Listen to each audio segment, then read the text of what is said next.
Dodger Stadium getting set for a game number 2. LA took game 1 last night by a 3-1 score. And why is tonight so important other than the obvious? Well, 16 of the last 17 teams to go down 0-2 in the World Series have lost. So you got to take that into account. Let's keep going. Time now for the national anthem. Let's send it upstairs to Dodger Stadium public address announcer Todd Lights. Now, ladies and gentlemen, please rise and kindly remove your hats for our nation's colors. Presented tonight by the United States Marine Corps Color Guard from the Los Angeles Recruiting Station.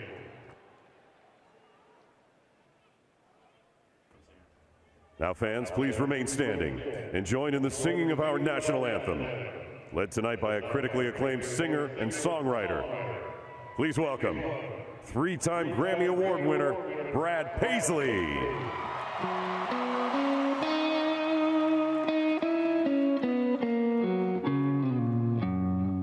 Oh, say, can you see by the dawn's early light what so proudly we hailed at the twilight's last gleaming, whose broad stripes and bright stars through the perilous fight o'er the ramparts we watched were so gallantly streaming, and the rockets' red glare, the bombs bursting in air gave proof through the night that our flag was still there.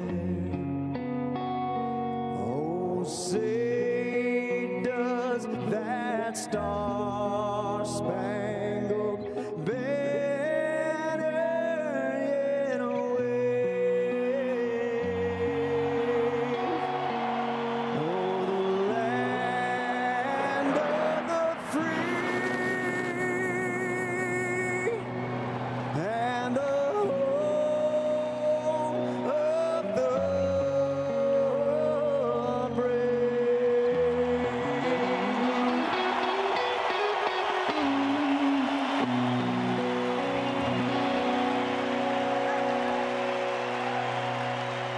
When we come back, Joe Buck, John Smoltz will have the call of game number 2 and the ceremonial first pitch from Dodger Stadium. It's next on Fox.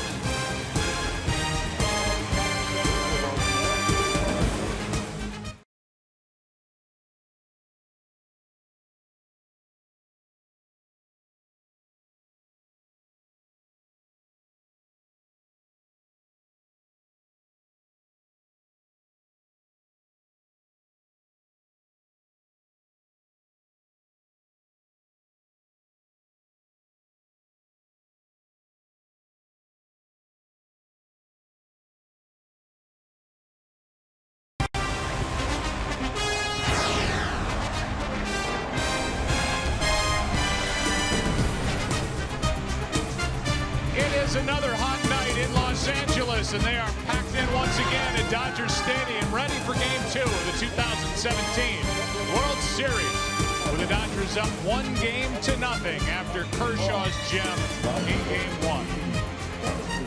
And now welcome inside the broadcast booth, everybody. I'm Joe Buck with the Hall of Famer John Smoltz. I mentioned Kershaw last night. Maybe before Game 3, we'll be talking about tonight's starter for the Houston Astros. John, there's been nobody better, no pitcher hotter than Justin Verlander for the Houston Astros. He's the guy they need on the mound tonight. He's the guy they went and got at the last minute that turned the season from pretty good to elite team. He's the guy they've been leaning on to get to this point. He had to win 2 games in that series, and now they're hoping he can win a game to go back split. He's undefeated since he's worn an Astro uniform, and what better person to get you back home with a split than Justin Verlander? Look for him to mix and match and dominate with a fastball. Well, that's one side of the ball. On the other side of the ball, something has to shake loose offensively for the Houston Astros on the road as you look at their numbers since the start of the ALCS. This is what can be tough. The best team in baseball offensively is having a hard time on the road, and they need some front-end help. The first and second batters got to get going.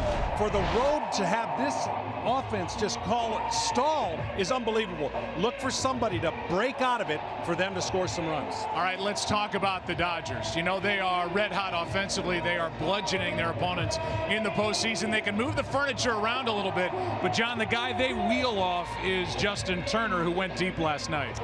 Justin Turner and his ability to manipulate the strike zone and manipulate the ball up in the air. He's got the power for home runs. He did it there against the Cubs. He did it last night. This is their MVP. That's the walk-off game winner in Game 2. And then last night, in essence, the game winner that came in the 6th inning and put the Dodgers up 3-1. That's the way it ended. But he's not the only one. You look at the offense in general, the postseason record 8-1, the team average at 270. All the numbers are up from the regular season. We can't wait for game number 2. It is warm here in LA. And now we rejoin public address announcer Todd Lights. Ladies and gentlemen, it's time for tonight's ceremonial first pitch.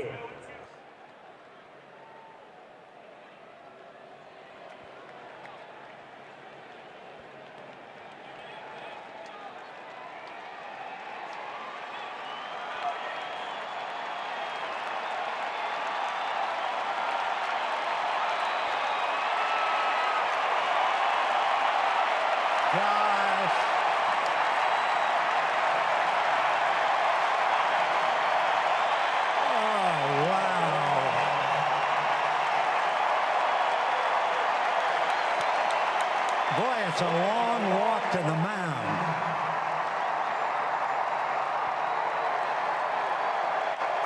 You know what I'm thinking right now? Somewhere up in heaven, Duke Snyder, Jackie Robinson, Roy Campanella, and Gil Hodges are laughing their heads off. Look who's throwing out the first ball at the World Series.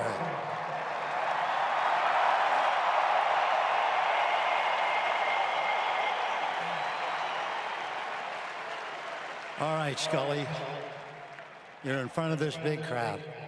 There's a lot of pressure. You've been practicing for a week. Don't mess up.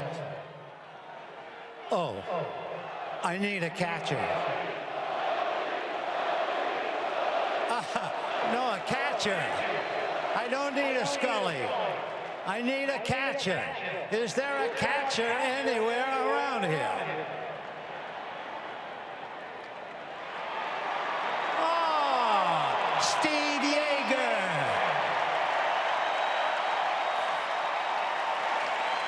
Wow. Steve caught for 14 years with the Dodgers.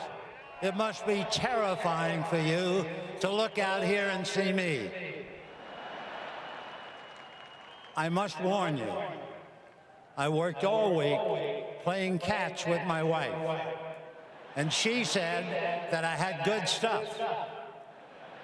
My problem, Steve, is my fastball is the same as my changeup. So I hope that doesn't confuse you, okay? So we're ready? You ready? Okay. Here comes number 1.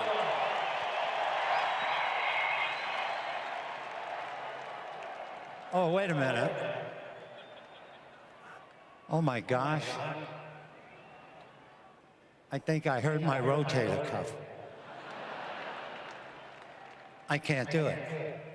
I apologize. I'm really sorry. But like all the managers in this game, I'm going to have to go to the bullpen. I need a left-hander to come out here and help me. Is there a left-hander down here? Oh, my gosh. Fernando Valenzuela.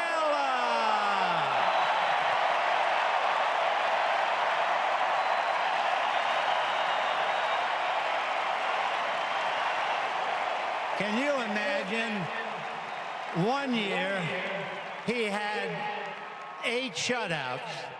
Another year, when he won 21 games, he had 20 complete games. 20. I feel like I'm almost defiling the mound. I'm going to get out of the way. Fernando, see if you can get one over for me.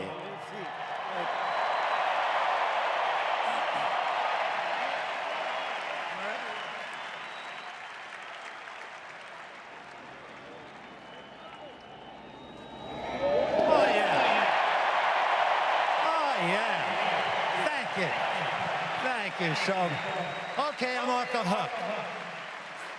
Now, before I leave, and you're probably in a hurry to get me out of here, and I'm all for it, but there is one thing you and I always did every day before every game. So I'm going to ask you to do it on 3 so they can hear it all the way to Houston. All right. 1, 2, 3. It's time for Dodger baseball. Good night. Love you. He lied. He lied. He still has his fastball. The unbelievable best ever to do it, Vin Scully. What a treat. Now that's a first pitch. Back after this.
Tonight's telecast is sponsored by Geico. 15 minutes could save you 15% or more on car insurance. Here's our matchup tonight for Game 2 of this 2017 World Series. The lefty, Rich Hill. The righty, Justin Verlander. Game time temperature, my gosh, 93 degrees. It was 103 last night. This is nothing. And here's the lineup for the Houston Astros. Springer, Bregman, Altuve. No changes for Houston and A.J. Hinch. In the middle, it's Carlos Correa, Yuli Gurriel, and Brian McCann. And on the back end, it's Marwin Gonzalez, Josh Reddick, and Justin Verlander pitching and batting tonight. We get set to go, and Mr. Smoltz will see a lot of curveballs from number 44. Yeah, a lot of different angles and a lot of spin on the breaking ball, but what you won't believe is how many swings and misses he gets on his fastball. It's a ball! First pitch is up and away, ball 1 to George Springer, and as we talked about in the open, which I know you all took notes as you watched it in your homes, the top 2 spots really struggling in this lineup for the Houston Astros, and that includes this guy, George Springer, who was an all-star this year. That's upstairs 2-0.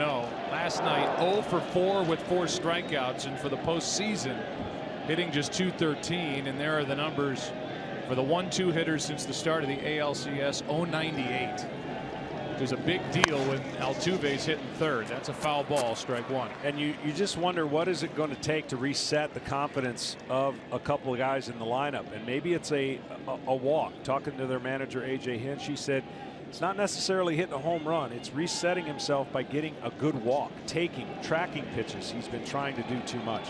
Sometimes maybe even a swinging bunt like we almost saw right there. When you know you're struggling and you're pressing to get out of it. Rich Hill is making his 3rd start this postseason. A pair of no decisions. The Dodgers won each game he started.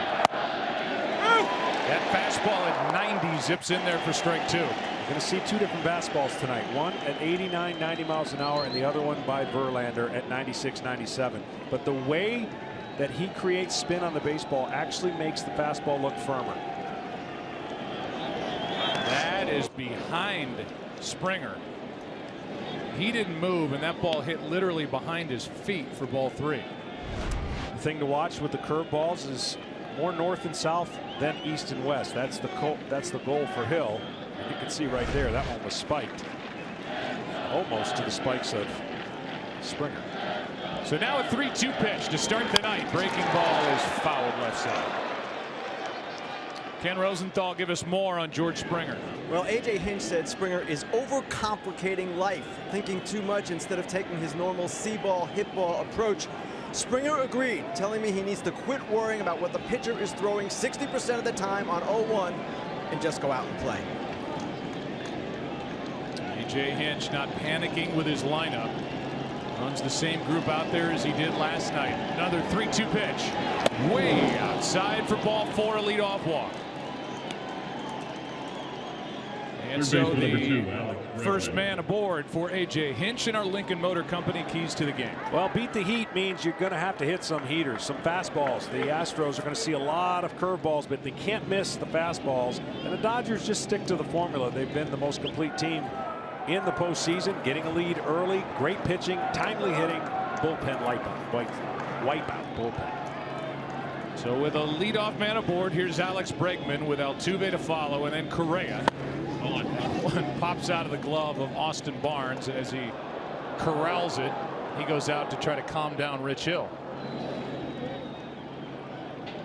So back to the back of the mound he goes.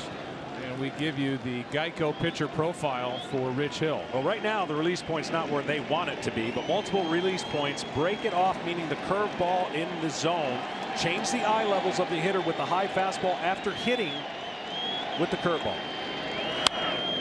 Bregman, who homered last night, fouls it away. 1 ball, 1 strike. When you think of the new style of hitting, this is perfect for Rich Hill. Everyone's trying to elevate the ball, so he's done a nice job being able to spin the breaking ball underneath the elevated swing and a high fastball above the elevated swing. Here's a 1-1. Breaking ball is not dialed in yet by Hill. Count 2-1. And that could be a little bit of nerves when you come out of the pen. You never know as a pitcher until you get out there how connected you're going to be with your secondary pitches. Bregman has hit 3 home runs off left-handed pitching this postseason. He wants to jump on one. That is just down, and the count 3-1.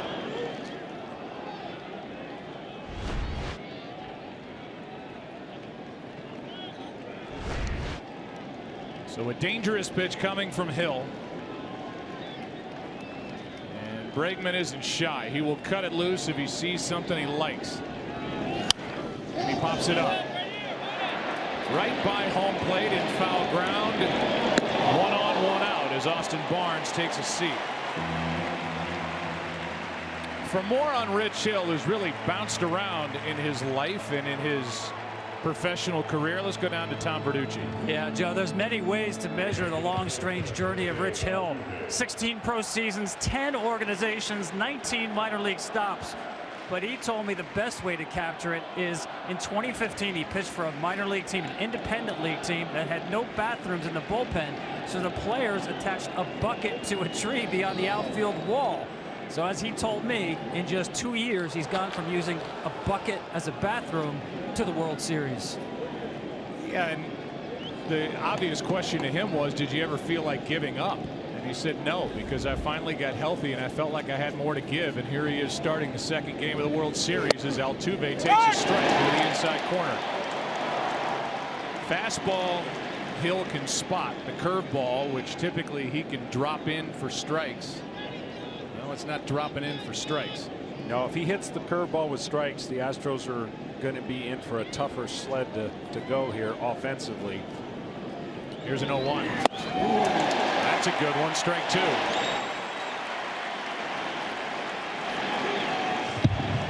A.J. Hinch told us that these Astro hitters, like last night,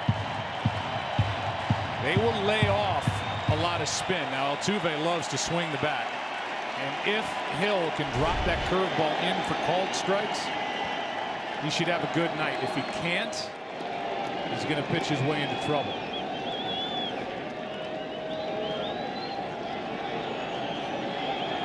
Springer drew a walk, 1 out in the inning, and Altuve strikes out.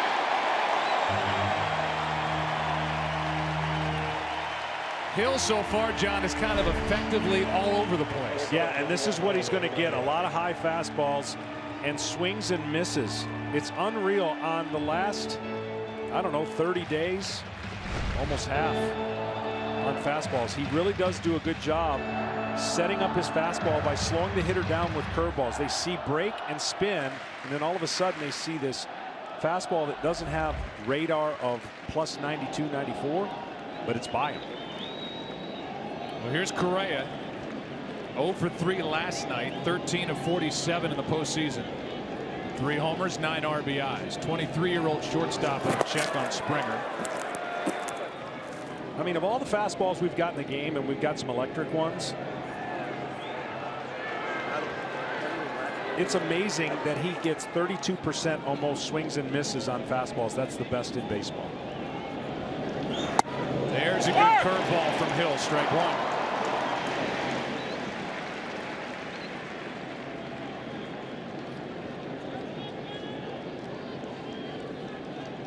.364 hitter against left-handed pitching this year is Correa. There's another good one. 0-2. Correa faced him. Out of 24 pitches prior, he only swung at 3. Think about that. 16 curveballs thrown to him. He's 0 for 3 with 3 walks against Hill. He's made a decided effort to not swing at curveballs and see as many pitches as he can. Kind of a check swing or weird swing out into right. Puig styles for it, and Hill gets around a leadoff walk. Bottom of the first inning. Dodgers coming up, no score.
Tonight's telecast is sponsored by the 2017 Lincoln MKX and by Indeed.com. Indeed, the world's #1 job site. No score after a half. Here is the Dodgers lineup for Game 2. A little different tonight with Chris Taylor. He led off last night with a homer. Then Corey Seager up in the #2 spot. Justin Turner went deep. He hits third. In the middle, it's Cody Bellinger, Yasiel Puig, and Jock Peterson gets his second start of the postseason. Austin Barnes, the catcher. Chase Utley, the vet. And Rich Hill pitching and batting ninth. Well, it's been a joy to watch Justin Verlander pitch really since he was Rookie of the Year back in '06. He's been a Cy Young Award winner. He's been an MVP, but I don't know that I've ever seen him better than he has been this postseason for the Houston Astros. He's locked in. He's been locked in since the second half. Every month his ERA has gotten better, and what a timing for it to even get better here in October as he has dominated. Fastballs up, sliders taking the turn, good curveball, occasional changeups. For Mr. Taylor, Verlander's going to have to elevate the fastball. Taylor went after the first pitch last night and hit it into the back of the bleachers and left. Tonight, he fouls it right at home plate, strike one. See, the one good thing about Verlander, and I'm not saying this happens to everybody, but he has such confidence in his fastball that even if a guy is dominating the pitch, he's not afraid to throw a good one, and he'll get outs. Whereas other guys start seeing hitters as locked in, and they'll make more mistakes because they're afraid to make a mistake. And you can't be afraid at this point to make your pitch and be committed to it. Taylor hit .288 during the regular season. If you weren't watching last night, we talked about how it was kind of an afterthought deal. No big addition to the Dodger organization last year when they got him from Seattle. He underwent an offseason swing change, and after hitting one big league home run, he hit 21. You see between 2014 and 16 what he did with the long ball. Different guy. And by the way, he also stole 17 bases. The count 2-1. Seager had 2 hits last night. He's on deck.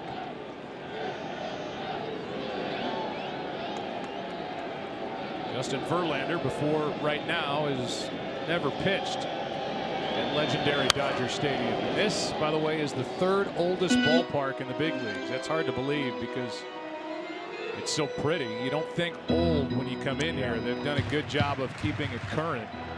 But it goes Fenway Park, Wrigley Field, Dodger Stadium, where the Dodgers have been playing since 1962. That last pitch, that height, will give him some problems off of Verlander.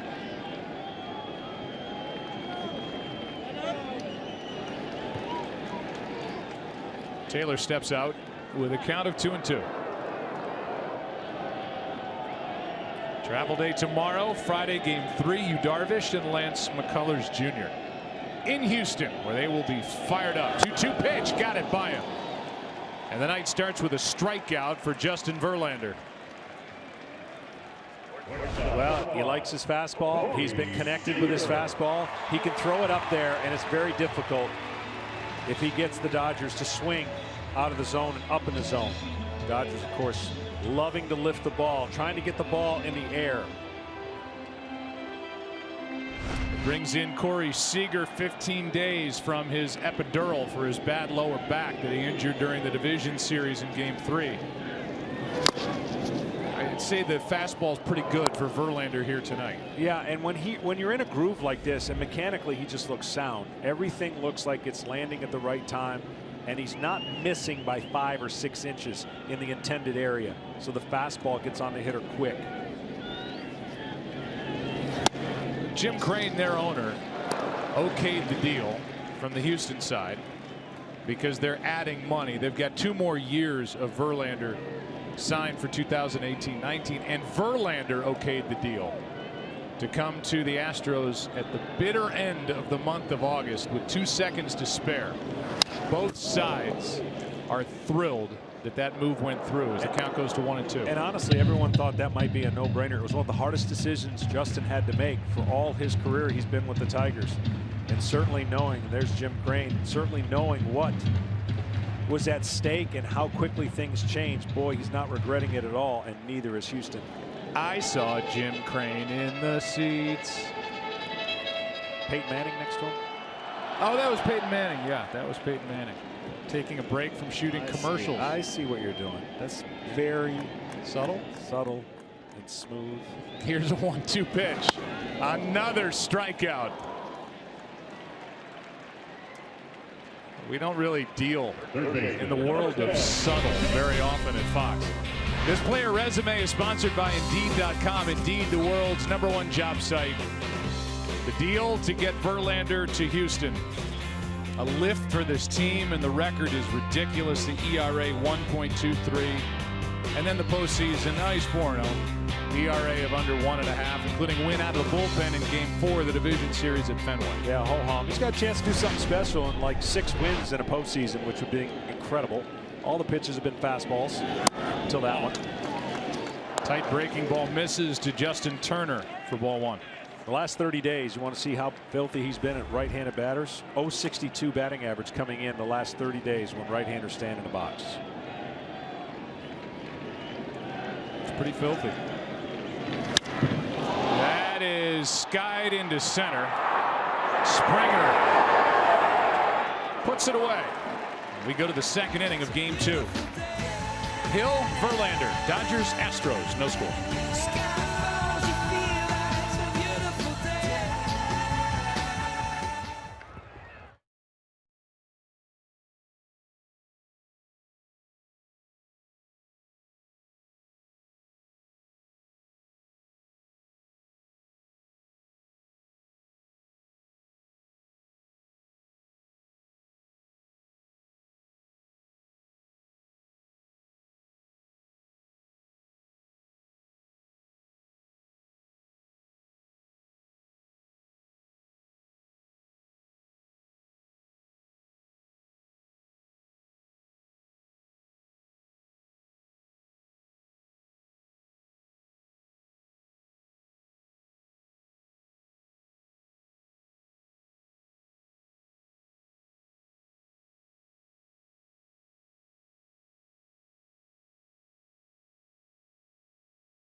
Hey, welcome back to the World Series presented by YouTube TV. Cable-free live TV is here. Gurriel trying to shoot the gap in left center. Instead, it hangs up.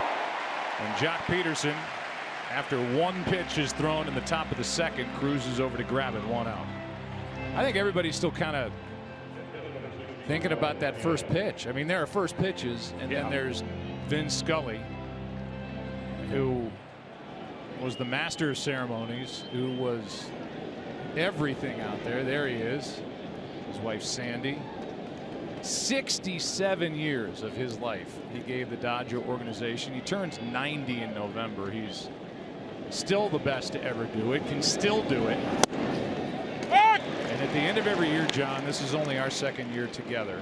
There's always like an online petition to get Vin Scully, people knowing that he's nearing the end of his broadcast career, to do some of the World Series nationally on Fox. I am here to tell you, I will drive to wherever Vin Scully is and hand deliver him to the booth if he would ever agree to it. That breaking ball from Hill to McCann misses the count 2-1.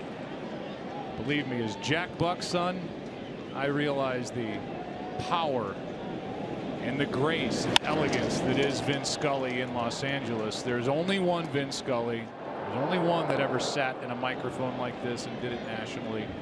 That's how I grew up watching baseball on television. He is the best, hands down. Nobody's even close to the category. Yeah, it's pretty amazing. That career in and of itself, getting to listen. A strikeout for out number 2. There you go. Fastball, swing and a miss. I guess we should expect some of that here tonight. He absolutely does a great job, kind of like singing a lullaby on the mound, putting the hitters to sleep with slow stuff and then coming in with the fastball that looks so good. And I already mentioned that Astros love the fastball, but it's the height of it that makes it difficult, and the spin on his four-seam fastball.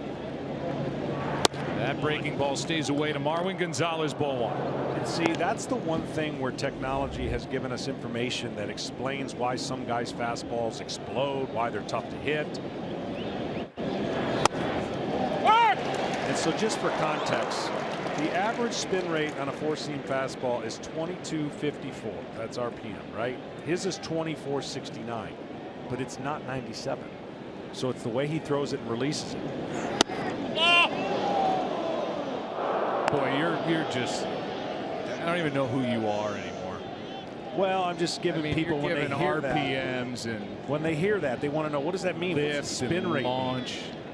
Happened to you. 2-1 pitch. That's a strike. 2-2. And by the way, if I do go pick up Vin Scully here in LA, he's going to have to be okay with me driving a rented midsize from LAX.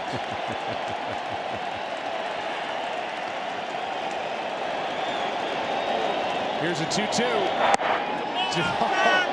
3 Dodgers started to walk to the dugout, and the home plate umpire, Paul Nauert, says, stay right there. That's a good call. As much as you want it on the mound, you see things a little bit differently. Boy, you really have changed. I know. I blacked out for the last 10 minutes. What's happening? With 2 out, nobody on. Strikeout number 3. That's what they play on the PA system here at Dodger Stadium. Bellinger, then that man Puig, then Peterson. Coming up, no score.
Really a nice moment before this game, and to pick out one in this incredible lineup of men. 1963, 20-year-old Roy Gleason was a September call-up to the Dodgers, a team forging its way to a world championship. He was primarily a pinch runner, but got a chance to hit in the second from last game of the season and laced a double here at Dodger Stadium. The only at-bat of his major league career. In 1967, he was drafted into the Vietnam War and later earned a Purple Heart. He is the only professional baseball player who, after first playing in the major leagues, was drafted into the U.S. Army and sent to the front lines of the Vietnam War. His World Series ring was lost in Vietnam as Cody Bellinger takes a ball. Then on September 20th of 2003, the Dodgers surprised Roy after he threw out the ceremonial first pitch to that game with a new 1963 World Series ring. Thank all those men for their service. 1-0 pitch to Bellinger is swung at and foul tipped into the glove of McCann. 1 ball, 1 strike. Just watching this young man swing, thinking over the course of his career, I hope he can keep his limber back loose, because he takes a cut. He will swing over curveballs and sliders. That's the Achilles heel against right-handed pitchers. But if you leave a pitch over the middle of the plate, it ain't coming back. NL rookie record 39 home runs. He was called up on the 25th of April, and the Dodgers have gone 35-8 against left-handed starters since then. Last night they got a win against the lefty Keuchel.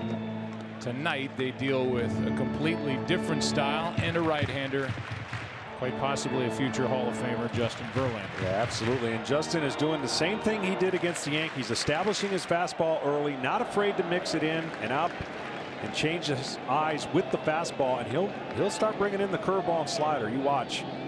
But right now he's attacking the zone. Fooled there, and he strikes out. That's 3 for Verlander. See, that's the difference between guys being able to execute a weak spot and traditionally in the regular season why some pitchers can't, and that would have been a home run, let's say, for Bellinger. In the postseason against a Verlander, if you miss your pitch, you're not getting it again, and he threw a great breaking ball after speeding him up with fastballs. What camp are you in, John? As I would still say, despite all these analytical comments coming out of your mouth, kind of a traditionalist. Yes. with the spirit and life that Yasiel Puig brings to a baseball stadium when he's in a lineup. Well, as long as he does the little things that Dave Roberts has been working for 2 years to do, and he understands that he has to make improvements, which he has, then let that athleticism and emotion, let it go. Then you're not making those mistakes. You're not hurting your team. He has been fantastic this year. And in this postseason has been so much more patient. On average, seeing more than a pitch more per at bat than he does typically during the regular season. You know, the one thing we don't do in this culture is give patience enough to young players learning how to play the game. We expect them to learn at a record curve. Like, it takes all Major League Baseball players a long time to learn the craft and to learn from their mistakes. But because the players are so great and gifted and the athletes are so much better, we think they should learn quicker, and we're too impatient as an organization with pitchers and hitters on what they can do right away or not. The ball! That is outside. Puig lays off, and the count 3-1. Came up in June of 2013. Had one of the best first months in the big leagues in Major League Baseball history. He is jammed here and can't fight it off to get a hit. Instead, it ends up in the glove of Gurriel. 2 out. Tonight's telecast is sponsored by YouTube TV. Cable-free live TV is here. So what I've seen already early, 2 hittable 3-1 counts, and both hitters expanded the zone and got the pitcher off the hook. That is what nerves and sometimes just trying a little bit too hard to make something happen early. So each side has had 3-1 counts and didn't do much with it. So with 2 out, nobody on, Dodgers looking for their first base runner. Jock Peterson waits. Second start of the postseason for a guy who was an all-star just 2 years ago. But this season, kind of a lost year. 212 was his average, 11 home runs, 35 RBIs. Well, he's kind of the first one that came up for the Dodgers with this new age swing up. Homers, swings and misses, lots of holes, but lots of power. Good rip there, but it's just a foul ball. Yeah, and there's no deviation. I mean, he's walking a little bit more, but you see the average numbers down. The homers are down because he's not getting to play as much. But this is just like sometimes you would think it's a softball swing where he's trying to hit it 500 feet. The power's intriguing, but the swing and miss, not so much.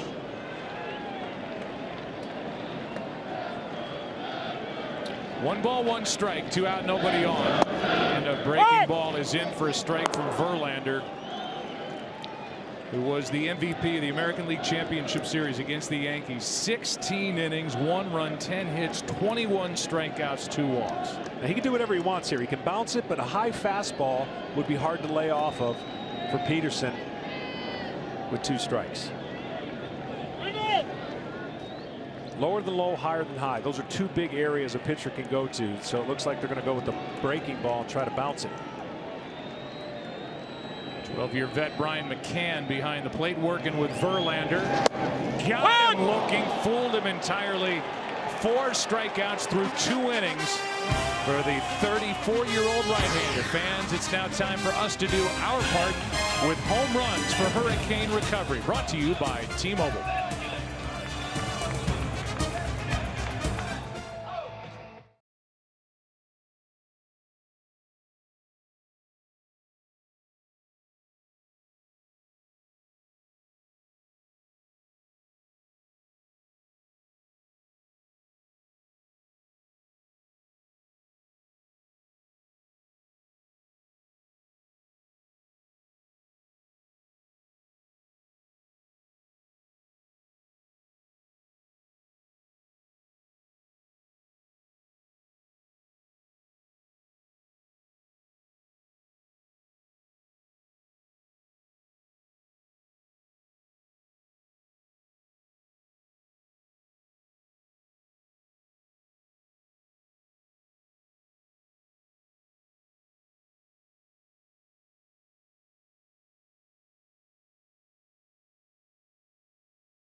This warm night in Los Angeles. The telecast is sponsored by T-Mobile. This postseason, there's a new leader in network. T-Mobile, America's best unlimited network. From the Getty Museum back to Dodger Stadium, and over the outside corner for a strike to Josh Reddick with Verlander on deck and then George Springer. Hard hit, right side, kicked by Utley, and the leadoff man is on. And again, that's huge because here in the National League, the pitchers don't get many chances to swing. So now Justin will get a chance to bunt. And the Dodgers will get together on what their bunt defense is going to be. That goes down as a hit. I'm sure Utley would tell you that's a play he should have made to his left, as it hit the thumb of his glove and then off his chest. Reddick is on, and he's got his second hit of this World Series after having just one base hit during the ALCS. Here's Verlander to bunt. It's the hardest thing to do if you haven't been able to practice it, and then it's the easiest thing to do. But Verlander's been in the American League his whole career, so a handful of times, even though he's had a lot of success in interleague, just being able to get your knees down and get the eyes behind the barrel of the bat. And he gets it down well. Play made by Turner. Austin Barnes was aware to go down and cover third base, as Verlander on this hot night just basically took about 5 steps and stopped, 1 out. Number 4. So Reddick at second with 1 away. Verlander gets his job done. And back to the top of the order. The home plate umpire is Paul Nauert. Jerry Davis is the crew chief. He'll have the plate in game 3. Laz Diaz at second. Bill Miller at third. Dan Iasonia in left. Nutley, New Jersey zone, Phil Cuzzi out in right. And the replay official is Mark Wegner. He will join the on-field crew in Houston. And Phil Cuzzi will go to the city of New York to man the replay. That's a base hit.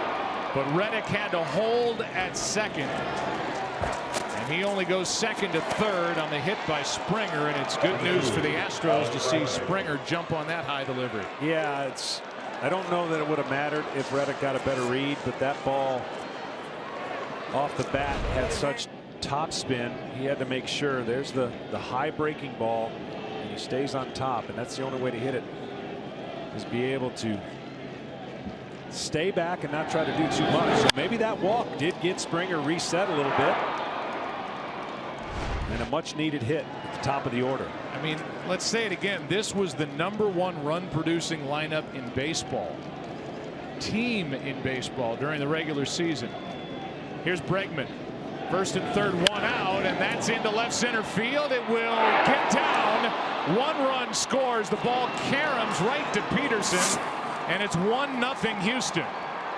And the Dodgers catch a break as that ball hit Taylor and went right to Jock Peterson in left. And with a run scoring, all Springer can do is go first to second. That is a huge break, because this would have been possibly 2 more runs. You're talking about speed, and if this ball hits the top brim of his cap and goes right to Jock Peterson and keeps the runners at first and second, easy would have been second and third, possibly another run. Just the fact that it clipped his hat and didn't get by him. Credit Peterson with being over there and being aware as that ball kicked back to his right. The Astros score, lead it 1-0, and have first and second with only 1 out for Jose Altuve. No chance this could be a fastball. There's been action on the last 2 pitches, and talk about action. This guy's swinging foot. He gets in there. Wow. Fastball swung right through it. Strike 1. He lost his footing. Speaking about excited to get in the box. The top of the zone, we don't see too many guys able to get Altuve out in the top of the zone, but in their brief time against each other, that is exactly what Hill has had success on. Big opportunity for Houston as Altuve can't lay off that high delivery, and it's 0-2. The Astros didn't score in the first 3 innings in the entire 7-game ALCS. They waited until the 4th inning last night for the home run by him, Alex Bregman. They score tonight in the 3rd and have a chance for a big inning.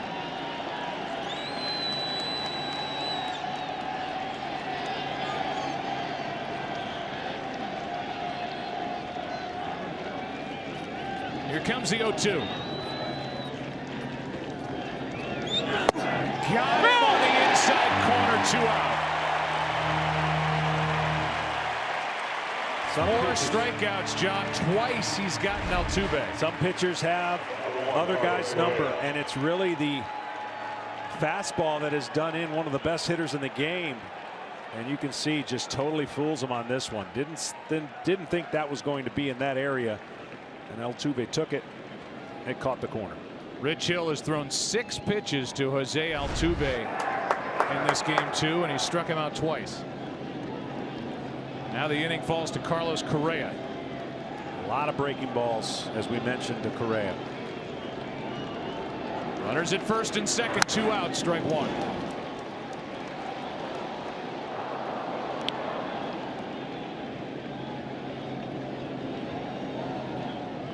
Remember, this is all in support of Justin Verlander.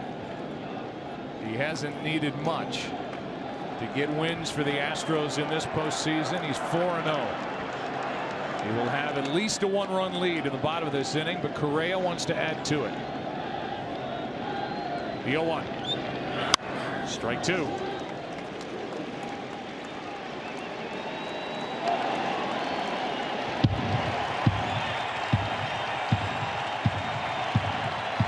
Through World Series Game 1, the opponents 1 for 23 with runners in scoring position. Tonight, the Astros 2 for 3. The Dodger pitching has clamped down in these tight spots this postseason. 0-2. Struck him out on a breaking ball down and in.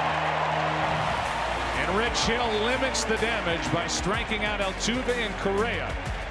The Astros strike first. And who knows what the inning would have been without that. Off the bill of the cap of Chris Taylor in center, it's 1-0 after 2.5.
Well, the Astros say, there you go, Justin. You got your run. Go get him. Ball 1 to Austin Barnes. Bottom 3 in the lineup for the Dodgers here in the 3rd. Formula remains the same. When you're going good, just keep getting the first batters out of the innings in a postseason game. That is lifted in the air to left. 1 out. Marwin Gonzalez to his right to grab it. Chevrolet is the official vehicle of Major League Baseball and the only brand to earn J.D. Power Dependability Awards for cars, trucks, and SUVs 2 years in a row. Number 8 hitter is Chase Utley. He couldn't make that play to his left on that ball that started the top of this 3rd inning, and that man, Josh Reddick, came around to score. Well, Chase's bat is not as quick as it once used to be, but he still has it down and in. He'll use the power of the pitcher. Short stroke, but you can definitely break the slider curveball at his back foot to get him out with 2 strikes. He knows how to hit this time of the year, the veteran. Still absolutely loved in Philadelphia for the way he played with his heart on his sleeve. Has hit 7 World Series home runs. He's one of the best ever at second base. Injuries started slowing him down a little bit at the tail end of his career in Philly. You talk about lightning quick, down and in, head down, gone. See the 5 he hit in 09, 5 of his 7. And that 09 series was a good one. Philadelphia and the Yankees ended up winning as the count's gone to 0-2 on Utley. When you get up there in age, no matter what position, you try to cheat a little bit to help out for the lack of flexibility and quickness. That is hard hit and caught snow cone style by Altuve. And see, that's what I'm talking about. He still has that zone right there. That ball was supposed to be down, and it stayed up with 2 strikes, anticipating breaking ball and almost getting it over Altuve's head. He still has that stroke. Maybe not as quick as it once was. Ups by Altuve. Almost mistimed his jump just a little bit. Caught it on his way back down. As Hill, who had 5 hits during the regular season, 0 for 2 this postseason, takes a ball.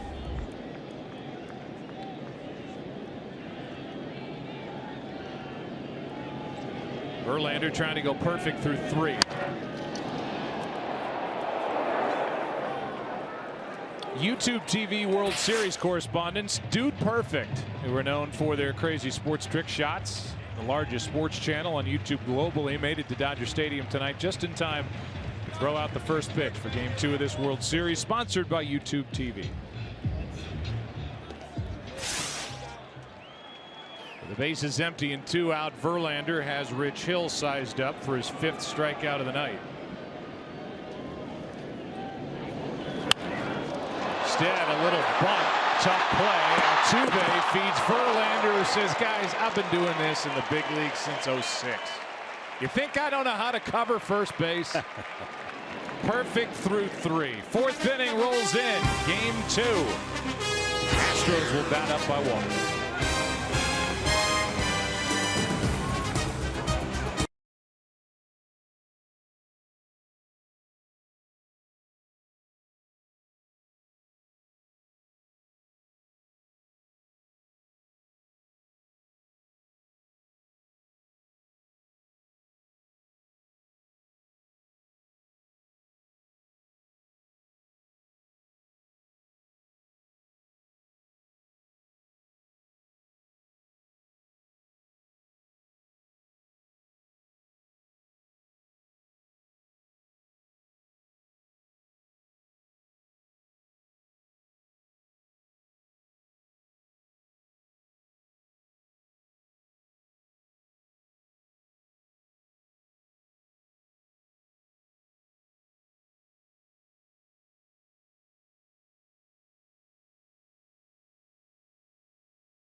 somewhere our buddy George Lopez, who might like to golf as much as my broadcast partner John Smoltz is smiling. Lopez was here last night, may be here again tonight as we go to the fourth inning. 1-0.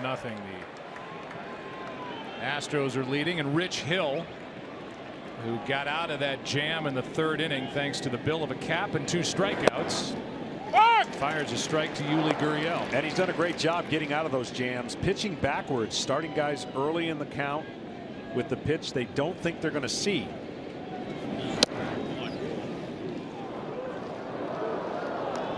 Ball and a strike. Gurriel fly to left his first time. McCann will follow, then Gonzalez. Trying to get a little more breathing room for Justin Verlander. Boy, when Hill has missed, he has missed by a lot. 2-1. Yeah, he has a unique way of throwing the baseball. We'll be able to show you his mechanics and break it down a little bit, but he does want to keep the release point on his fastball in that area because it has such late life to it. When he misses up and away, it just has it does nothing to the hitter. Of course, it's just a wasted pitch. Now it brings in the curveball. When you see the height of his fastball, then that curveball gets more dangerous with 2 strikes. Hill ready with a 2-2. Oh, missing inside a full count. Crazy to think that Yuli Gurriel, 2 for 17 against lefties, coming in now 2 for 18 while he is just mashed right-handed pitching. That went around the strike zone. And then it's the second walk handed out by Rich Hill tonight. Tonight's telecast is sponsored by Chevy. Chevy has earned J.D. Power Dependability Awards for cars, trucks, and SUVs. And by Budweiser, who reminds you to give a damn. Don't drive drunk.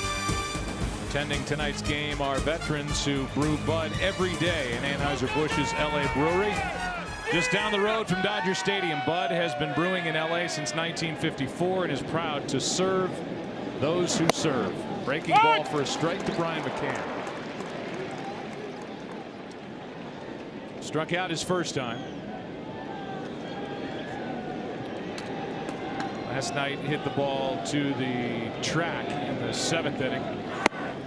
In the hole here, 0-2. 22 of the last 28 Ks coming in against left-handers on the curveball. See if he sticks with that. 2 strikes on McCann.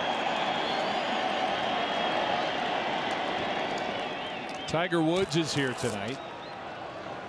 Freddie Couples is here tonight. Peyton Manning is here tonight. John Smoltz is here tonight. That's a foursome. That is a foursome. You'd enjoy that. Never seen Peyton play. He can play. 0-2 pitch. McCann fouls it back to the screen.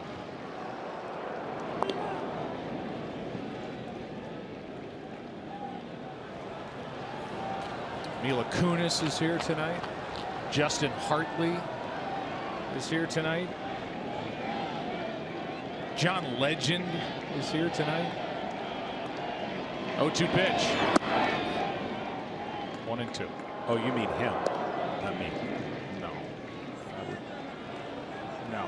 No, I don't mean you at all. Okay. Pat Sajak checks in.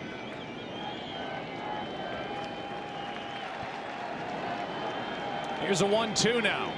Hill drops down sidearm. That ball squirts away, and down to second is Gurriel. Well, I said he'll change angles a lot, and every once in a while he'll do that. You can understand that a little bit more against left-handers, but when he does it against right-handers, a couple people in the dugout shake their heads from time to time. But now, again, a runner in scoring position, and he's worked the count full. Sidearm breaking ball that just keeps going. And it is a passed ball against Austin Barnes. Breaking ball will flatten out sometimes when he drops down, and Barnes couldn't corral it. Now the 2-2. McCann pops it up into right. Puig coming to get it, and he dares Gurriel to take off and says, "Make me throw it, please." 1 out.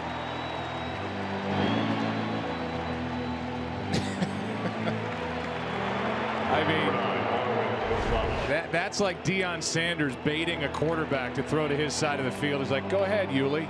Yeah, what's amazing about Puig is he doesn't need much behind it. He's just got a good arm. Some guys have to get it going. Yasiel, Yuli, two Cuban-born players, and Puig was hoping that Gurriel would take off, but they know better than that. 1 on, 1 out. McCann does not advance the runner, and the batter will be Marwin Gonzalez. Switch hitter had a career year. Astros need him to get it going.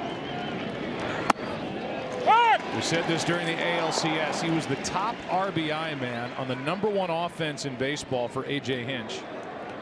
And he had 90 RBIs. That's how deep this lineup is.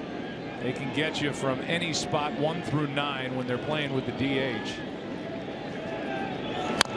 But Marwin Gonzalez now has gone 43 straight plate appearances without an RBI this postseason. Yeah, so hard to believe. And again, this is small examples of what happens during the regular season, and no one would say anything because the average works itself out for 162 games. But in a short series, it's magnified, and you're asked questions, and it's pressing. It's a big hitter here for Hill with the #8 man and then Verlander to follow. And a strikeout at 89 right down the middle. 2 out. Well, here's what is unique about Rich Hill when he finishes his delivery. So unique that it looks like he's kicking a field goal. And sometimes it'll be a very long field goal when you think about where he went. Hard for me to talk about the Michigan Wolverines, but of all the teams they could have picked in the truck. You see it in slow motion, and he kicks it like a kicker would. And right there, he's saying, good. That's where he went. That's why they showed it. He went to University of Michigan. Oh, I know, but you're the one that has to talk about it, and you're all Michigan State. So an intentional walk to Reddick. That's why that was a big out, as now this inning, which started with a walk and a pass ball and a runner at second and nobody out, falls into the lap of Justin Verlander, who did have a hit and had an RBI during the regular season. 2 on, 2 out. Strike one. Well, the outfield is going to play at almost little league length. They're coming way in. They're not going to respect Justin Verlander as a hitter. Of course, he hasn't had many opportunities. Interleague play, that's it. Set up at 0-2. Astros have left 3, have 2 on here with 2 out and 2 strikes on Verlander.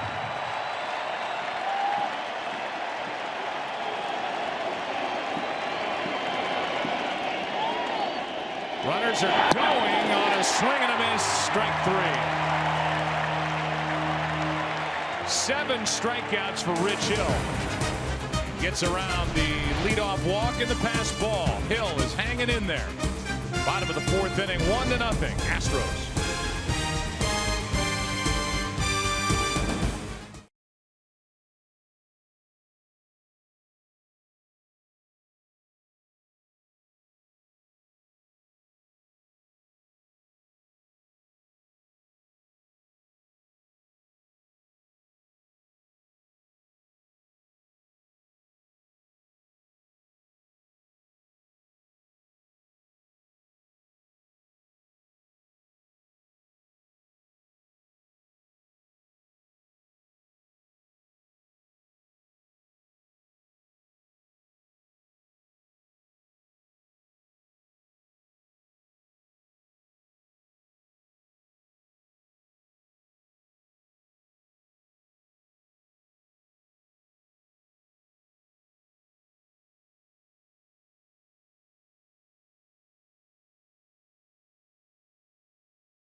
back to the World Series presented by YouTube TV.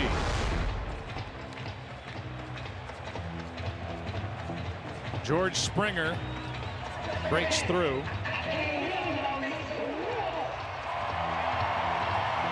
He is part of the reason why Justin Verlander will return to work second time through the lineup with a 1-0 lead. Well, he's done an unbelievable job. 32 pitches, 27 fastballs, only 3 curveballs and 2 sliders. The perfect scenario going through a lineup the first time, especially a hot lineup. Boy, I'd say Taylor likes to let it fly on the first pitch. Strike one. And he knows that. And Justin's going to say, I can get outs because I know where my fastball's going. He hasn't pulled it. He hasn't left it over the middle of the plate. And so when a pitcher's hot and feels good about his fastball, you start determining how the hitters adjust to you. You do not have to adjust to them.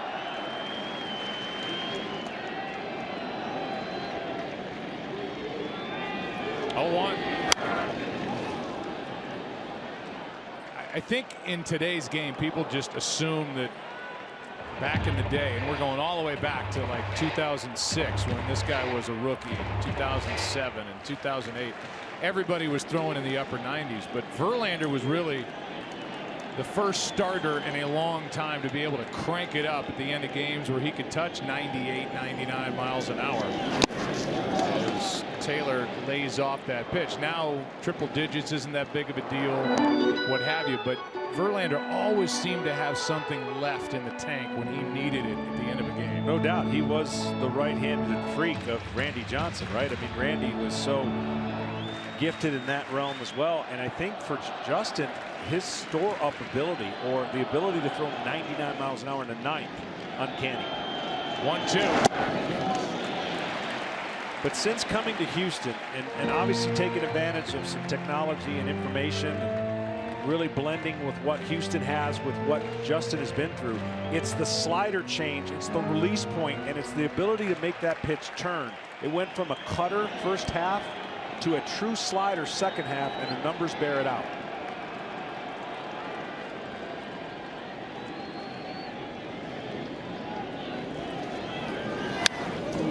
If you wonder why you're sitting at home and nobody's on base and Brian McCann is going through a series of signs, there's so much paranoia in baseball right now on the ability to cheat, well, steal signs, give location, anything to give the hitter an edge. And so teams now no longer just give the traditional 1 fastball, 2 curveball, 3 slider, 4 split. They're going to try to decode everything they can if they feel like a hitter is taking a particular pitch or on a certain pitch. That was a little different that time, but yeah, we've seen that, and it's not just McCann and the Astros, it's correct. Everywhere you look. Guys aren't on base, but when you're away from your home ballpark, you don't know who's peeking in there. That's in the dirt in a full count. And you know how you fix that? And it just doesn't happen anymore. When a pitcher gets the signs that he either likes or doesn't like, let's say he doesn't like it, you wipe. If you wipe up above the belt, you're adding. If you wipe below the belt, you're subtracting. It's very difficult to figure out what's coming if the pitcher would just do that more on the mound.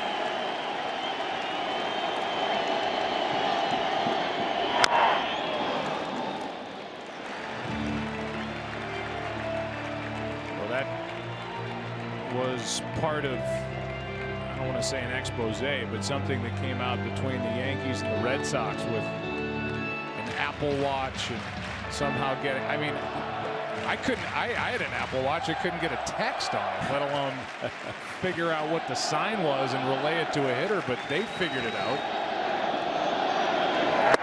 That's ball 4 on a pitch up and in. And the Dodgers have their first base runner of the night, and it comes on a leadoff walk. And that's the first mistake Justin's made. 0-2 to a walk. The greatest weekend ever is right here on Fox. Saturday, it's Penn State, Ohio State, followed by Game 4 of the World Series. Sunday, it's Cowboys, Redskins, followed by Game 5 of the World Series. The greatest weekend ever this Saturday and Sunday, only on Fox. Well, you know he likes the first pitch, and Brian McCann went out there. Just a little reminder, hoping that they get the first First pitch grounded to the right side. They're putting the shift on for Seager.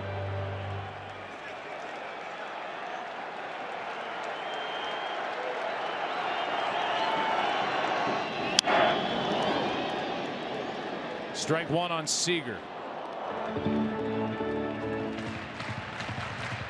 This is why you know this type information. StatCast, powered by Amazon Web Services. You want a number, you want a spin rate, you want a launch angle, you want a distance.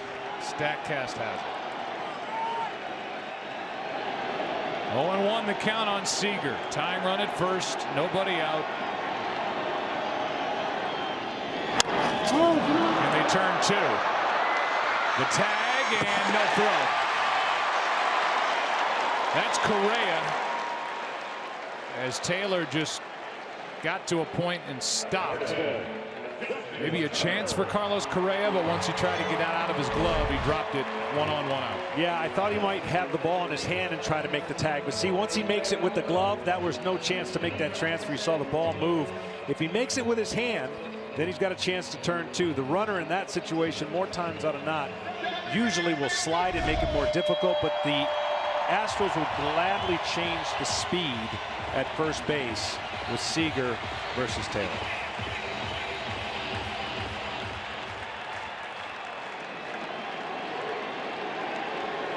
Now Justin Turner with a runner at first, 1 out.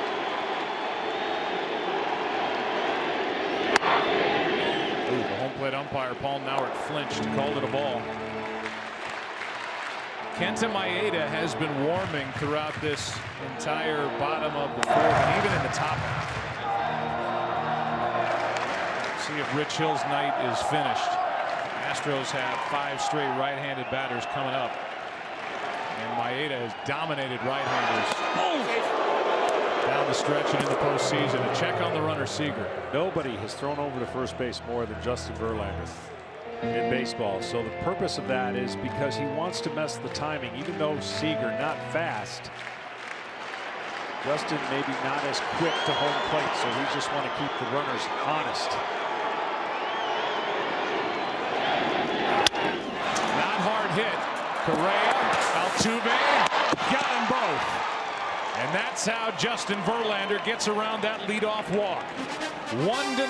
Astros behind JV, as they call him. Justin Verlander back after this from your local Fox station.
Welcome back to the World Series presented by YouTube TV.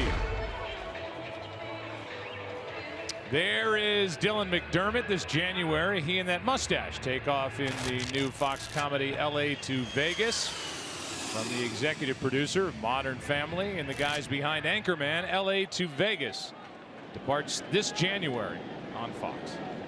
Well, interesting decision here. Only 60 pitches, but some right-handers coming up, and Maeda has dominated right-handers. To say the least. Since the All-Star break, he's been unbelievable. He's retired all 15 batters he's faced in the postseason.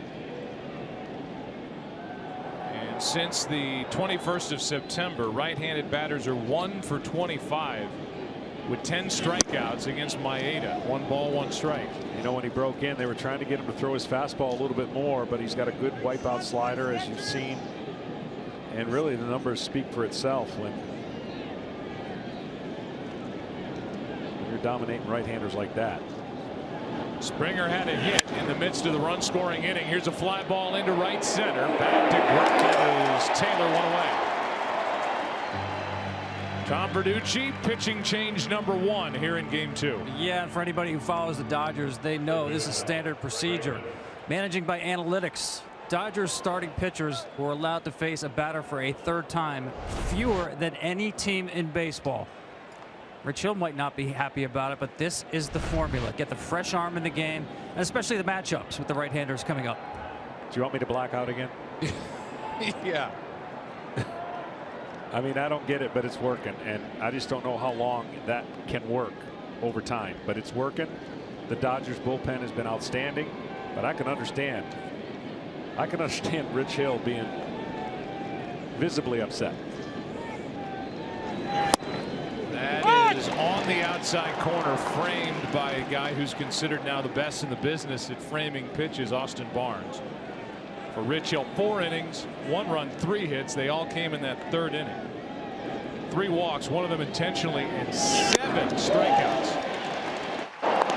He was not as good as the Dodgers could have hoped.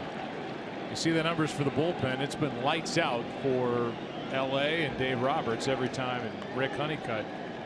Every time that bullpen door swings open here in the postseason. Here's the 0-2 to Bregman. Stays 0-2. Bregman had the RBI hit, and is the one that hit the ball into center that scored Reddick and then bounced off the bill of the cap of Chris Taylor in center right to Jock Peterson, that really in many ways could have avoided a big inning as the Dodgers took advantage, and then Altuve and Correa struck out. That's part of the good pitching of Hill. That's a foul ball. Foul ball on a broken bat. Well, since the All-Star break, or 42% of right-handers have been struck out. That's the best in baseball. And what the Dodgers already have done to the Astros lineup in 2 days, tip the cap to the greatest, Kershaw. But it's the hardest team to strike out. And on the road, it's been a different team. I get it. We've documented the numbers, but they went from the worst strikeout team in baseball in the last 3 years to the best, the hardest to strike out. Bregman has to go steal somebody else's bat, I guess. Let's give you some sounds. Well, we could have given you sounds of the game, but he found a bat. These guys have to bring bats down from the clubhouse before the game, and whether that's his or somebody else's. Shattered his bat on that grounder foul down the 3rd baseline. You know what I learned? Bat rack he went. You know what I learned in the course of my career is a position player can break another position player's bat, but if a pitcher does it, you're done.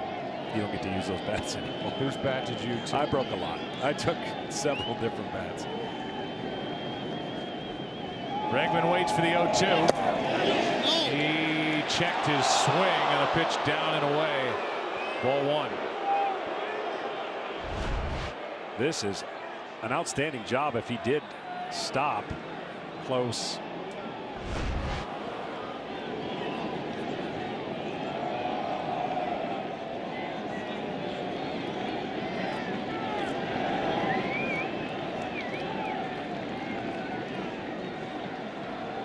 Maeda on 1 and 2. That's fouled away. It looked like, I'm just This is from a distance, but it looked like the signature emblazoned on the end of the bat was not that of Alex Bregman. But I don't know. I don't know if that's his bat or not. Justin Turner went to a lighter bat for his big 2-run home run in the 6th inning last night. Bregman broke his bat and then had to go searching either for one of his or somebody else's. 1-2 pitch from Maeda. 2-2.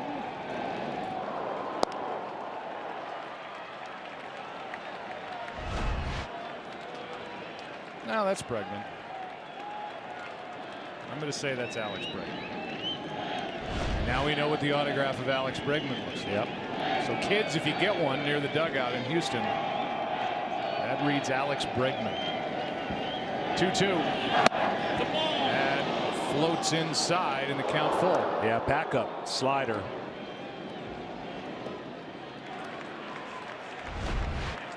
See where it's supposed to be. See how that ball spins and goes the opposite.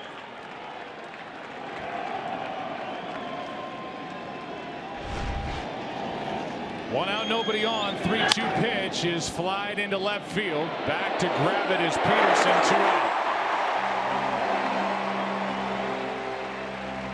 Well, Jose Altuve was part of this. The Hank Aaron Awards, presented annually to the most outstanding offensive performers in the American and National Leagues. Before tonight's game, Hammered Hank joined Commissioner Rob Manfred to announce this year's winners.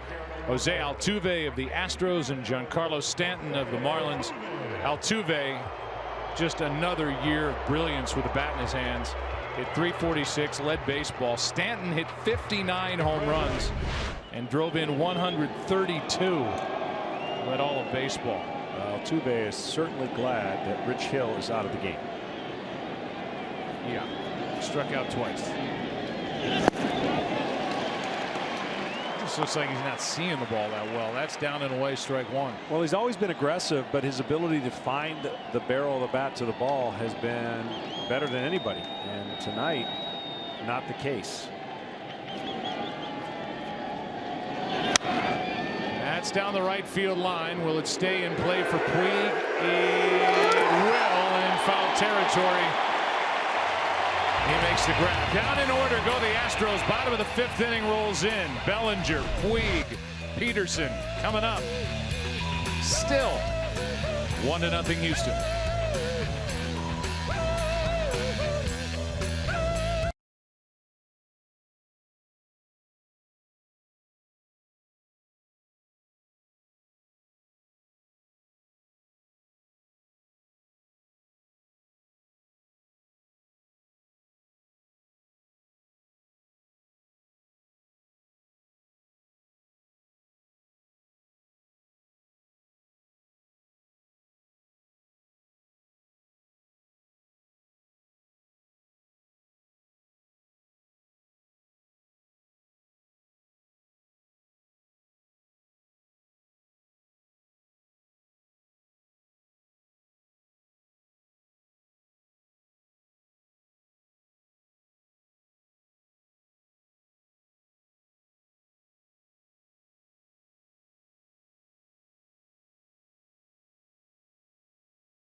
Tonight's telecast is sponsored by YouTube TV. Cable-free live TV is here.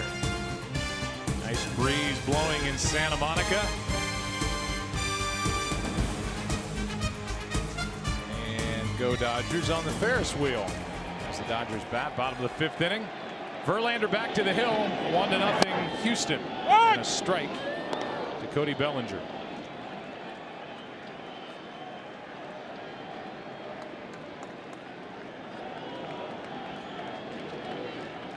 Bellinger struck out his first time.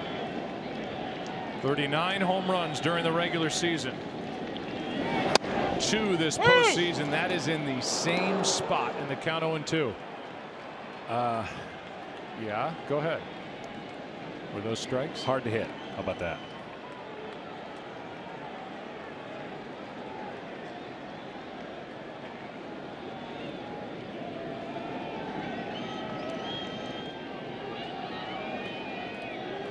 Can and Verlander can't get together until now. 0-2 pitch. Down and away, ball 1. How's that? Never trailed this postseason in 26 innings pitched as a starter. Well, he's established himself early, obviously, and has been dominant and never wants to give up a lead. A strikeout starts the inning, and that's number 5 for Verlander. Number 66. Speed him up, speed him up. 2 balls off the plate, and then he spins that breaking ball. As right-handers go, he's got one of the best breaking balls, top to bottom, and then mixes in that slider. So difficult when you're pounding strikes and getting 2 strikes that easy. Yasiel Puig had a bounce-back season during the regular year, hit 28 home runs. Hit cleanup last night, 5th tonight. 1 homer during this postseason, and he fouls it away. He loves hitting here. Postseason career, he was a .411 hitter prior to that first at bat when he fouled out to the right side in the second. 173 on the road, so a different story home and road. He likes that white uniform. He likes to excite these fans. That rides inside at 97, ball 1. Well, he has been more patient, and he's gotten some hittable counts, but hasn't done much with it. 2-0 the first time, 3-1. In these at-bats in the World Series, he's grounded out to short both of those times, and then a grounder to first, or home pitcher to first. 96. And Puig, who has a unique relationship with his bat. I'll say. Kissing it, licking it, biting it. There's a 1-2.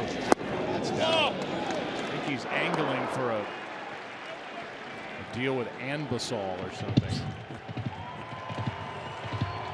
A canker sore waiting to happen.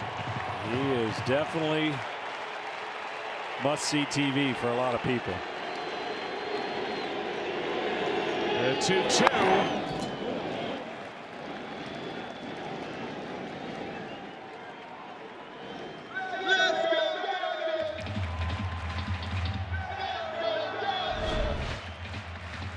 Here's more with Yasiel, his tongue and his bat.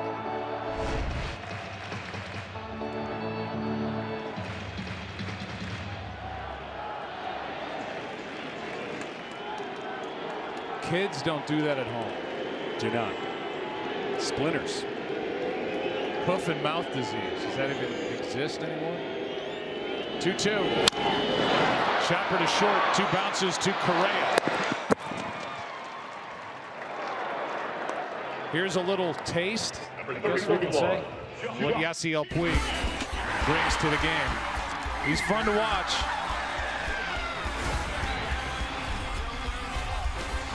Kind of the Miley Cyrus of Major League Baseball.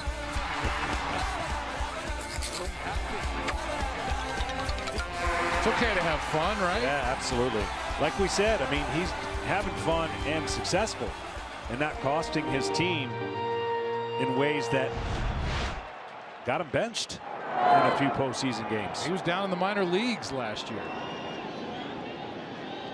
2 out, nobody on. Verlander now deals with Jock Peterson, who struck out his first time. Oh! Jock had one good rip in that second inning at bat.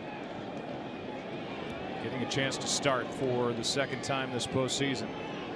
Last night it was Kike Hernandez in left. 1-0. 2-0. Now that's better takes from Peterson, who would have swung from his shoes a year ago. And that's what, again, his power is keeping him in the big leagues, and his ability to draw walks will help if he can cut down just a little bit on the massive swings.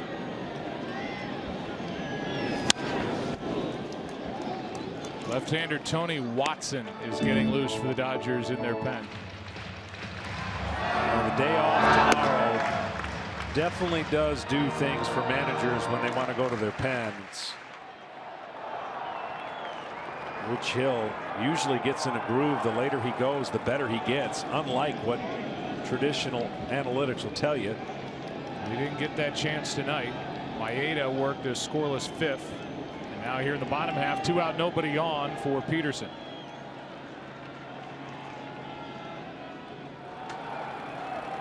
It'll be Correa, Gurriel, and then McCann for the Astros in the 6th inning. High fly ball into right. Reddick back at the wall. Tie game.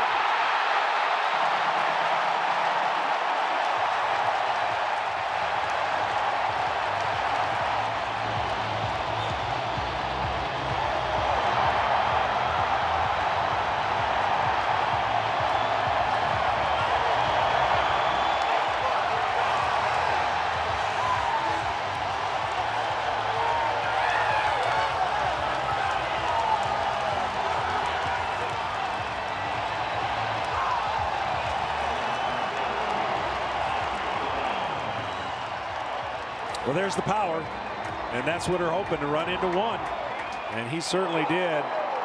Look like that is foul down the line. Looked like a breaking ball that was up. And you can see the spin right there, and as it comes in right at the meat part of the strike zone, just over the fence. And then the Jock Peterson celebration was on. The park is alive. The game is tied. Austin Barnes waits for the 0-1. The ball outside. And that's the way this game can go. Houston's had some traffic and some opportunities to break open some innings. Only one run. The first hit for the Dodgers, and the game is tied.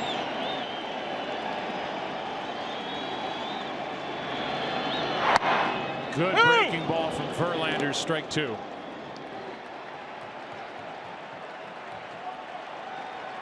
Last night's game was tied 1-1 through 5. May get a repeat of that here in game 2.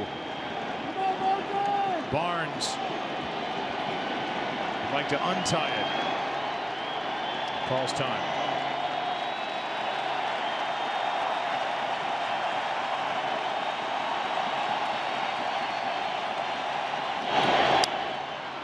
That should stay in the park. It will. Gonzalez.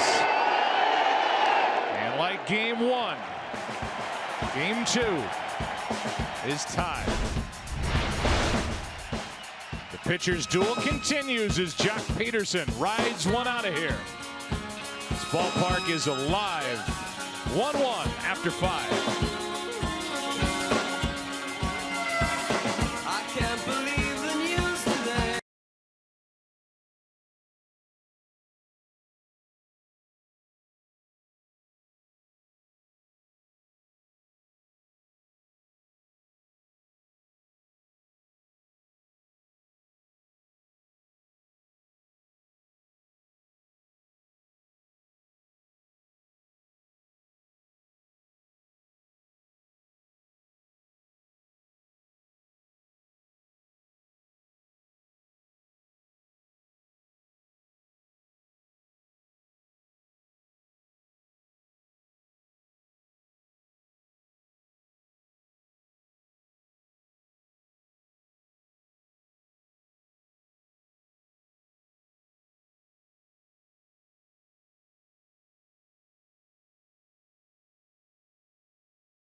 telecast is sponsored by Steal a Base, Steal a Taco, only at Taco Bell.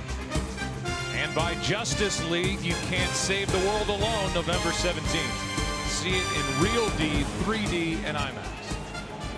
Jock Peterson, who told the Big Hurt during our pregame show that he was sizing up Verlander for a home run, has tied this game with a shot in the 5th. Here we are in the 6th with Kenta Maeda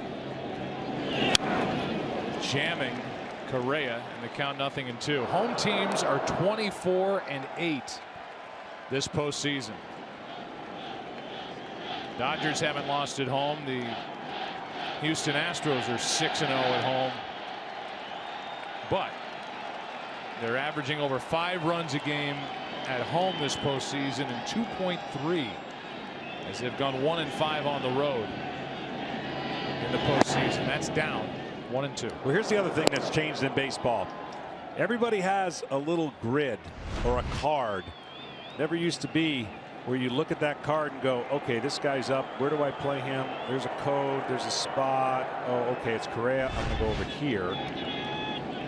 Everything is documented. That's down 2-2. George Lombard takes care of the outfielders as well as first base coach. So he helps with that positioning. It's Kenta Maeda retired all 18 batters faced this postseason.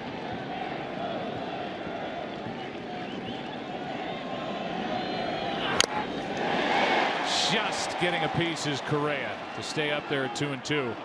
By doing so, Maeda is the first National League pitcher ever to retire the first 18 batters faced in the postseason. It's been incredible. He's been a different guy out of the pen. Of course, starter most of the time here with the Dodgers. Looks like the fastball's benefited. Life on that, and then the ability to change directions on the baseball as well. He is throwing harder out of the bullpen, no doubt. 2-2 pitch to Correa. That is a base hit into left, and the Astros put their leadoff man on. Cut it.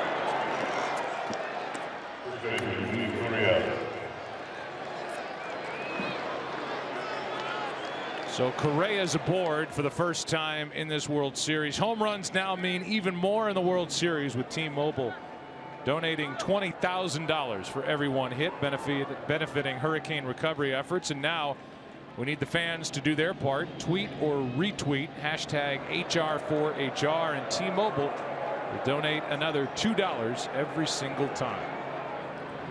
Gurriel's also glad he's got a right-hander in there. Reverse splits, much better against right-handers than he is left-handers for whatever reason. A good high ball hitter.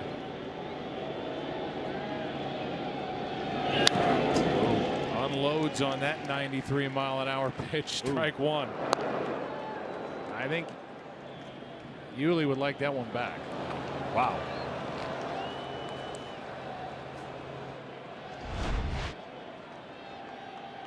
That's right when his wheelhouse. He got on a nice roll in the Boston series. 6 straight hits, as did their offense. And their offense has gone dormant since that series, especially on the road.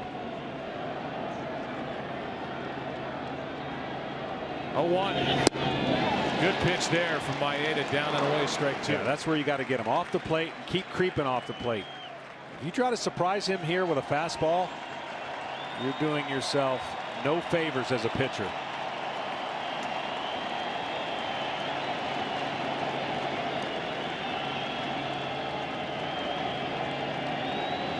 Leadoff hit by Correa.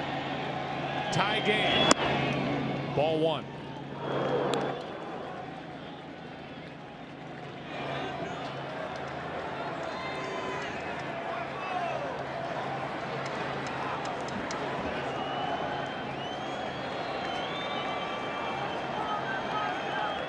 Watson getting loose in case the Dodgers need a lefty. Here's a 1-2. 2-2. 95 from Maeda.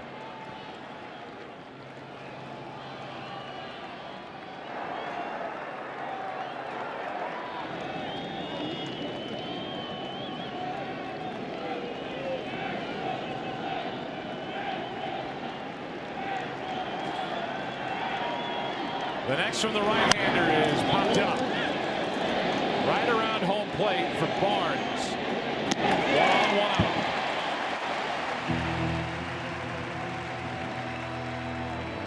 out. Time for our Budweiser game summary. Alex Bregman with an RBI single in the 3rd inning. Jock Peterson just tied it with a solo shot in the 5th. Verlander, his numbers. Rich Hill, very good. Not happy that he was pulled out of this game. And we're going to have another change. With McCann, the lefty, coming up. Watson has been getting loose, along with Cingrani, 2 left-handers. It'll be a lefty for McCann. Here comes Watson.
Earlier tonight, Alana Moore, a member of the Challengers Boys and Girls Clubs, delivered the official game ball of Game 2 with Dodgers legend Steve Garvey. Each year, MLB Boys and Girls Clubs work together to create unique opportunities for nearly 4 million children and teens worldwide. To find out how you can help, go to bgca.org. Tough left-handed pitcher, but they do have success on the first pitch against him. It's Watson. That is 1 hop. Turner starts it for the first to double play with Seager in the middle. And Tony Watson throws 1 pitch and sends Game 2 into the bottom of the 6th inning. Tied at 1.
Well, Justin Verlander has been outstanding. He's allowed 1 hit, but it left the park off the bat of Jock Peterson last inning. 1-1 game, bottom of the 6th. Dodgers lead 1-0 after winning 3-1 behind Kershaw last night. To be the 8, 9, and 1 hitters, Andre Ethier's in the on-deck circle. As Chase Utley stands in, he lined out his first time.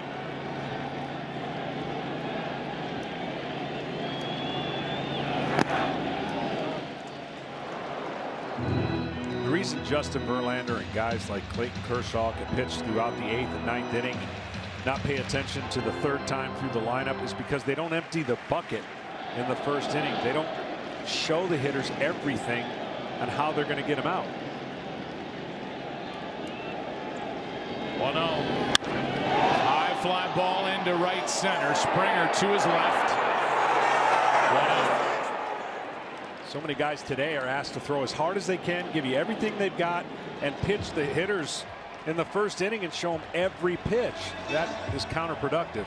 But with bullpens having the arms they have, some organizations, basically that's what they're doing. Ken Rosenthal, what are you seeing down there with Verlander? Well, Joe, what is all the more impressive about this performance is the amount of energy Verlander expended in the 7th inning of Game 6 of the ALCS. If you remember, that inning began with a walk and a hit by pitch. Pitching coach Brent Strom thought at that point Verlander was gassed, but he got through it. You remember the memorable strikeout of Aaron Hicks. And at the end of the inning, Verlander told Brent Strom, "My legs are gone. I'm done." Strom replied, "Don't worry, we've made the decision for you. You're out." But here's Verlander again tonight, absolutely dominant. Fan favorite Andre Ethier stands in as the pinch hitter. Longest tenured Dodger. Came into this organization in 05 in a trade that sent Milton Bradley to Oakland. Hit 2 home runs. Had a disc issue in his back that cost him the majority of the season. He flies one into center. Springer and Verlander have taken care of the first 2 hitters here in the 6th. And see, to Ken's point, when a pitcher goes through a bunch of stress innings like he did in the 6th and 7th, you're going to be honest with your manager and honest with what you have left. There hasn't been much stress for Justin other than the score. The score is enough, right? But pitch counts. Don't get me started, okay? I know you talked about pitch counts. Don't get me started on pitch counts and what they mean or don't mean. This will be pitch number 67. Chris Taylor, he is offered at the first pitch each of his 2 plate appearances. Homered last night on the first pitch at the bottom of the 1st, and this time Verlander delivers a 97-mile-an-hour fastball high.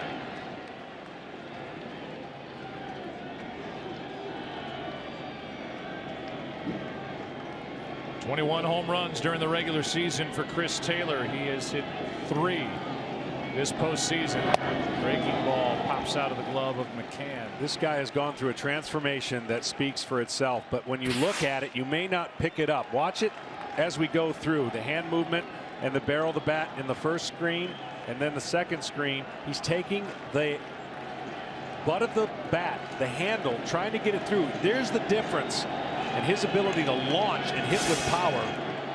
I'd be able to show you one more piece of that. 2-0 pitch comes up empty.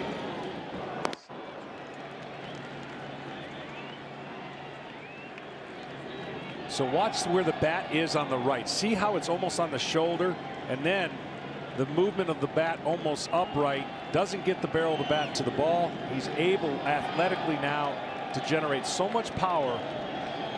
It's unbelievable, the transformation.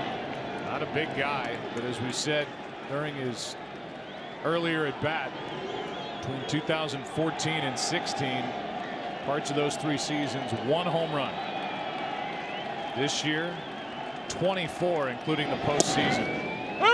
Saw hitting coach Turner Ward, and what a job he's done as a count evens 2-2. He's just more active with his hands, as he told us, and taking the knob of the bat towards the ball and getting that arc swing where the barrel of the bat can now get to the impact position he wants, and that is obviously lifting the ball in the air if he had his preference.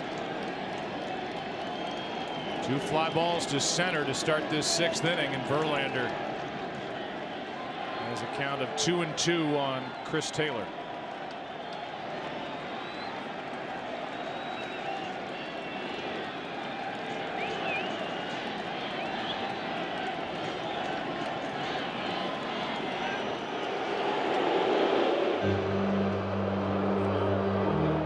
McCann wants to make sure on this 2-strike pitch.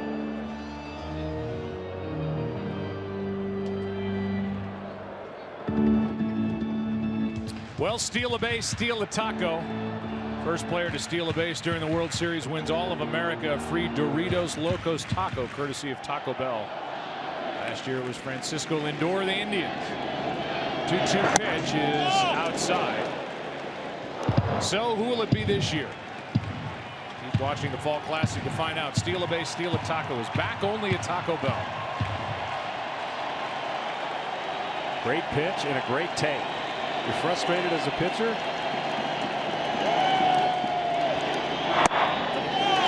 Outside for ball 4. 2 walks on the night issued by Verlander, both to Chris Taylor. Verlander shows the confidence, even though he would like this to be a strike. Not necessarily this pitch, it's close, but the next one. He's so confident that even if it's not called a strike, he's not going to show any emotion and waste any energy and just try to get the next hitter.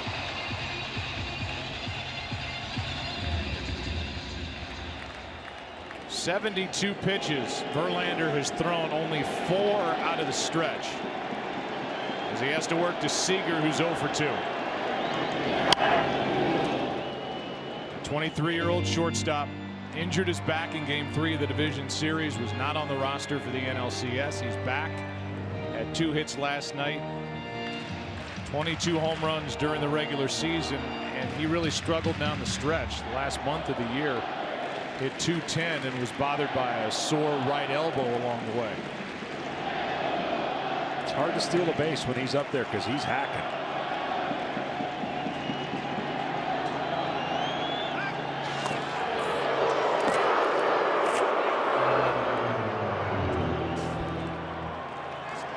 Astros in the 7th inning will have the bottom 3 in their lineup, which includes Verlander. And at this rate, he's not going anywhere. You wouldn't think so. It gets tougher, though, to be able to make those decisions, especially if the first 2 get on. Ross Stripling, the right-hander, getting loose. 0-1 is on the corner. 0-2 on Seager.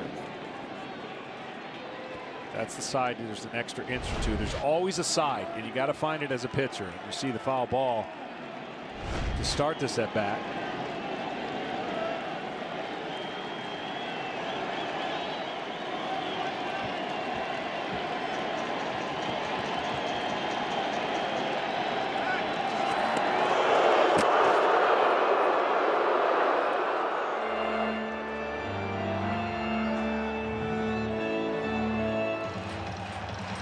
Taylor has not attempted a stolen base this postseason. I said earlier, 17 steals, caught 4 times in the regular season.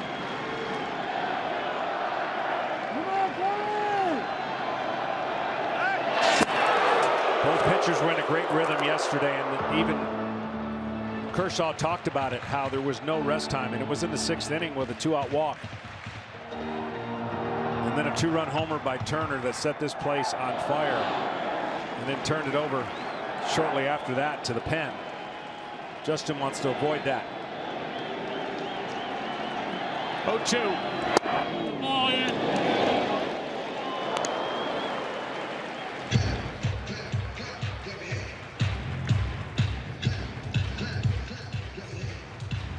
Done a great job as you look at pitches per inning.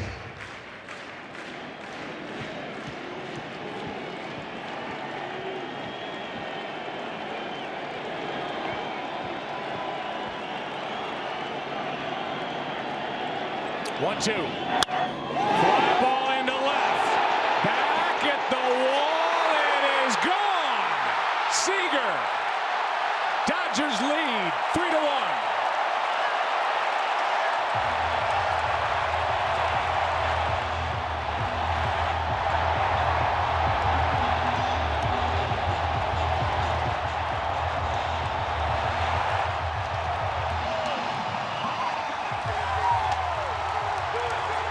for the second straight night in the bottom of the 6th inning. A 2-out walk to Taylor and a 2-run home run by the number 2 hitter. Last night, Turner. Tonight, Corey Seager. That is just a strong young man who has not played in a while and takes a good fastball the other way. Again, unseasonably warm. The ball will travel. We've seen it already.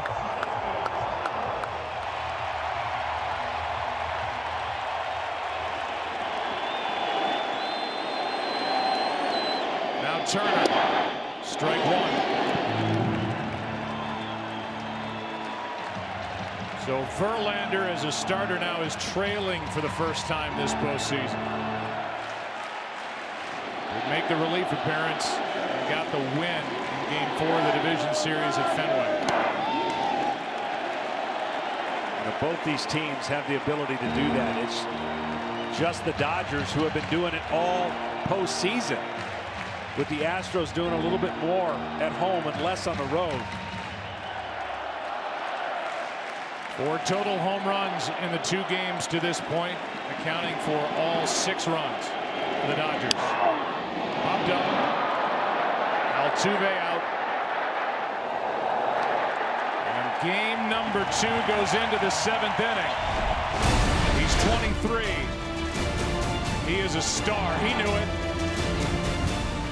And soon thereafter, so did these fans at Dodger Stadium and the dugout for LA. Leading 3-1. Back after this from your local Fox station.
Bottom 3 in the lineup.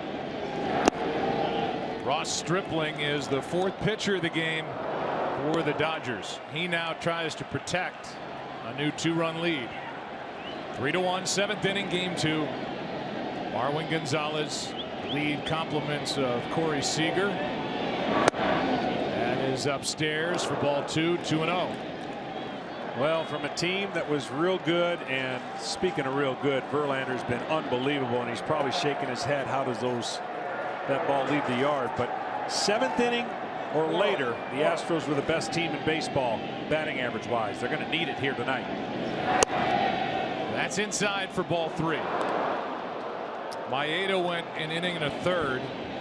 Left for Tony Watson, who threw 1 pitch, and right now is the pitcher of record. Got a double play ball off the bat of McCann to end the top of the 6th. Rich Hill, the lefty, started. 3-0. A 4-pitch walk. Let's go back to the home run in the bottom of the 6th. This is just a fastball that he's trying to get to that spot where he was getting some strikes. And credit Seager, he knew it right away how strong he is. If you've ever shook his hand, you realize how strong this guy is. And Verlander cannot believe it. He didn't control the entire game. Well, lack of control is going to send Ross Stripling out of the ballgame. He threw 4 pitches and issued a walk. And Brandon Morrow, the hard-throwing right-hander with Reddick coming up, is coming in.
With the 84 home runs hit this postseason, T-Mobile's home runs for hurricane recovery donations are over $890,000. Now you can help break $1 million and tweet or retweet hashtag HR4HR, and T-Mobile will donate an additional $2 every single time.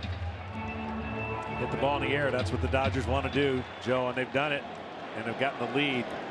Reddick would like to break his little extra base hit drought that he's had in the last 43 at bats. He faces Morrow. He has to turn it up a notch. 96 miles per hour from a guy who can touch triple digits. He worked last night. Pitched a scoreless 8th. Part of this great bullpen for Dave Roberts and the Dodgers. We've seen Maeda, Watson, Stripling, now Morrow. Reddick has been on base twice. Good swing there, but he's in the hole 0-2. We've talked about how good they've been, but the more pitchers you bring in on a nightly basis, the more you're asking everybody to be good. And some guys on given nights may not be as good. Well, Roberts will take his chances with that bullpen has been as good as advertised the entire postseason. Reddick hit 13 home runs during the regular season. Waits.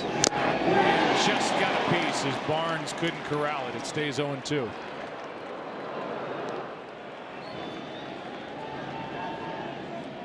Well, that home run did a couple of things. Not only gave the Dodgers the lead off the bat of Corey Seager in the bottom of the 6th inning, but a pinch hitter now is in the on-deck circle. Evan Gattis for Verlander, who was allowed only 2 hits, but both have left the ballpark.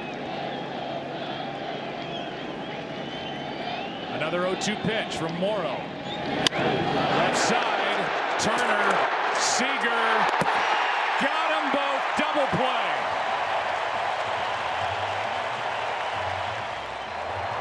And Dave Roberts has had the Midas touch down in the corner of the dugout. Bring a guy out of the pen. Double play follows. Unusually 6-5-3 because of the shift and because of the confidence in that guy. Temporary rally squashed. Now Gattis bats for Verlander. He gave up the 2-out 2-run home run. His night is finished, going 6, allowing 3 runs on 2 hits, both home runs, 2 walks, 5 strikeouts. Well, both he and Keiko were really good. Unfortunately, the Dodgers were just a little bit better. And the formula for the Dodgers, when we started talking about this series, the 6th inning was going to be key. Who had the lead by the 6th inning was going to determine a lot. And until somebody shows a crack in their bullpen, the Dodgers feel much better having the lead with what they can throw out there. With the movement on that 97-mile-an-hour fastball, just diving down and in on Gattis. 1 ball, 1 strike.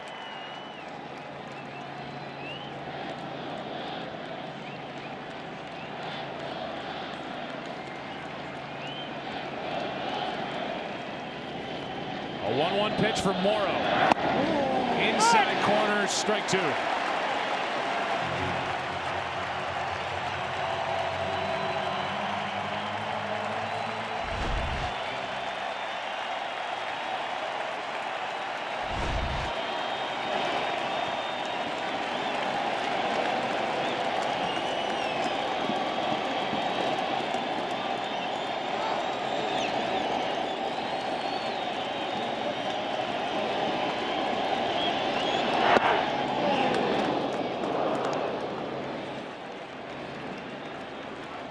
Gattis wants to hit the fastball down. We'll swing at it up. We'll expand the zone away. And that's what Morrow was trying to get him to do with 2 strikes. The big home run in Game 7 against the Yankees for the first run of the night. Hit 12 during the regular season. Left side, fair ball. Turner.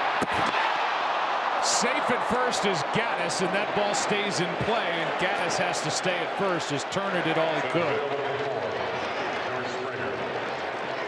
It's a base hit for Gattis off the bench. Yeah, this was almost a great play. Reading the in-between hop, getting up, throwing as quickly as he can. Gattis, not bad for, he doesn't play catcher all the time, a lot of DH. Gets down the line, brings the tying run to the plate.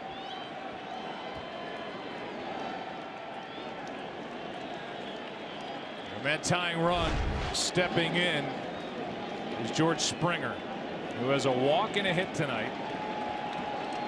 34 home runs during the regular season, 1 home run this postseason. Plenty of power. With 2 out, ball 1, down and in. It's amazing. We talked with A.J. Hinch, and he really thought if he could get a walk, a 5 or 6 pitch walk, it might help reset him. Trying to do too much, thinking too much. He's a read and react hitter.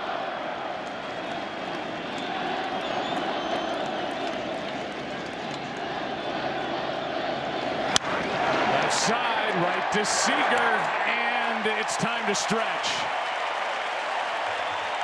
28 straight scoreless innings put up by this Dodger bullpen. Bottom of the 7th rolls in game 2, 3-1 LA.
Boy, it's a long walk to the mound. You're in front of this big crowd.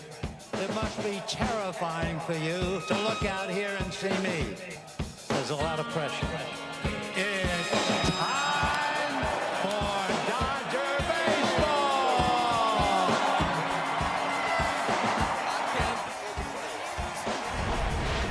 Well, the evening started with a great Vin Scully, Fernando Valenzuela, Steve Yeager for the ceremonial first pitch.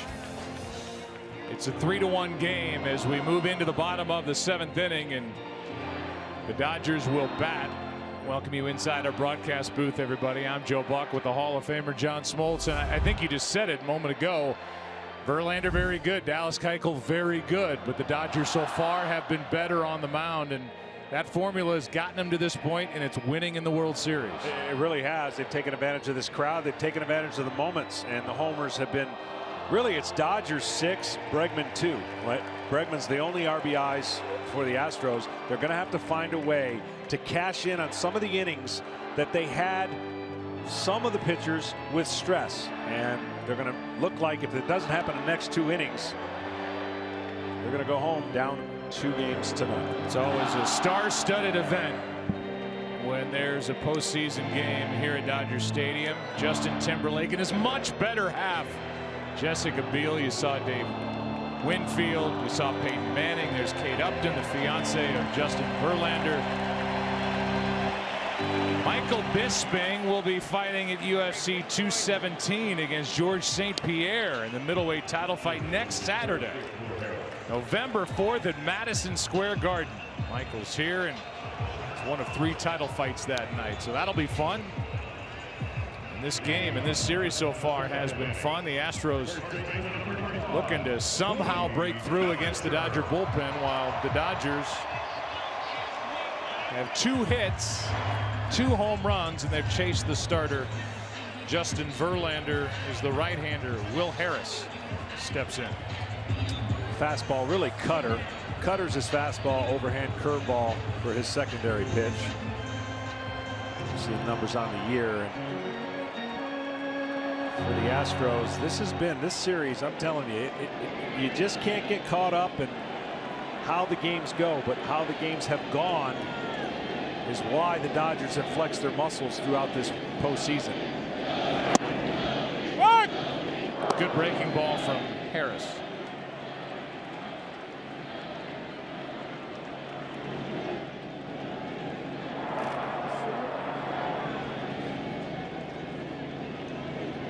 Bellinger, then Puig, then Peterson.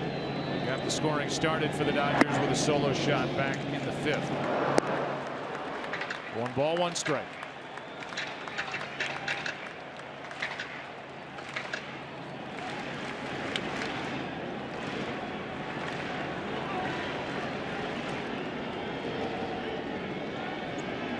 Here it comes from Harris.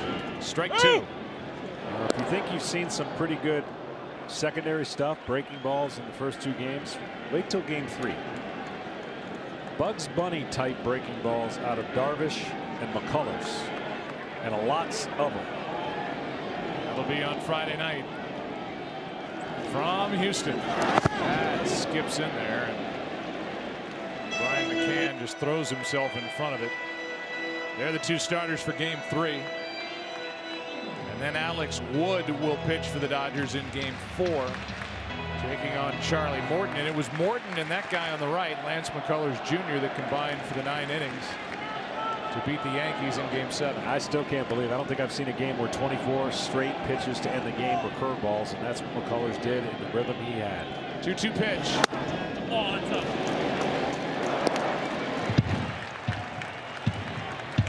Full count. 7th inning on, the #1 OPS, on base plus slugging percentage in Major League Baseball, belonged to the rookie Cody Bellinger. And he grounds one right into the defense as Bregman makes the play and safe as Gurriel dropped it. Good hustle by Bellinger. Low throw by Bregman. But Gurriel should have had it. Yeah, that arrow will go to Bregman, but I agree with you. The ball short hops, and Gurriel getting better as he's learning that position, but you could just see didn't get the glove in a position where he could trap it, and it just bounces out of the glove. He'll tell you he should have had it.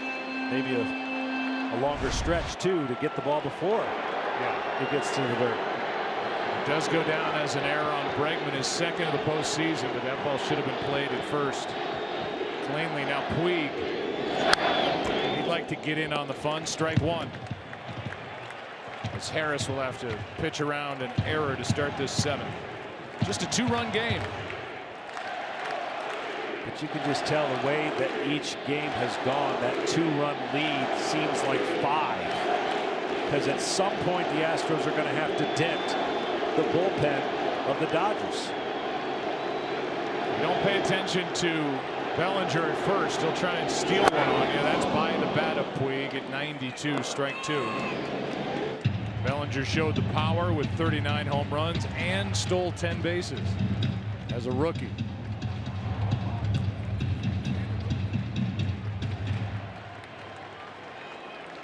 Puig is fouled out, grounded out.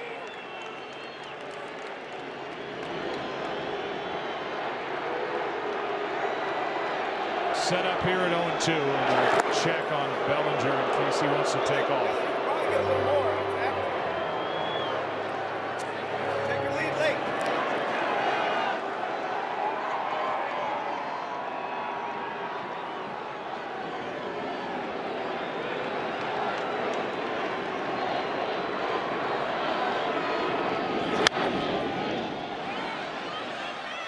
This Classic Stadium filled to capacity crowd has been as good as advertised. You always want to play well and play in front of your home crowd. Well, Houston was up to the task last series, and I would expect the same loud, intense crowd as they anticipate 3 games in their home park.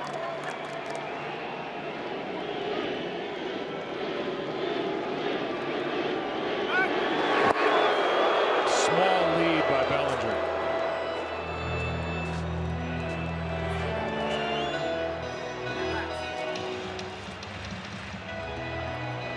(24-8) the home teams this postseason, and these two teams haven't lost at home.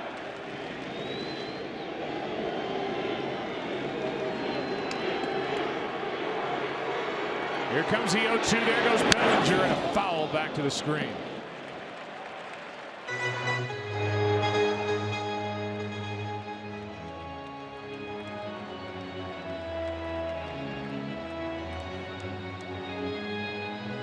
college football game on Saturday right here on Fox. Penn State, Ohio State. Part of a big weekend right where your dial is set.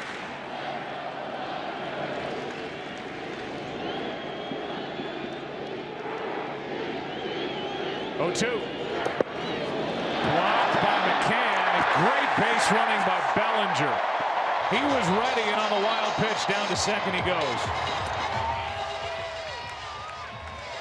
Well, Harris spiked another curveball. It's over the top break. You know that it might be coming, and you have to realize that when it hits the dirt, you've got to go. No hesitation by Bellinger, anticipating that, and there really wasn't much McCann could do on that.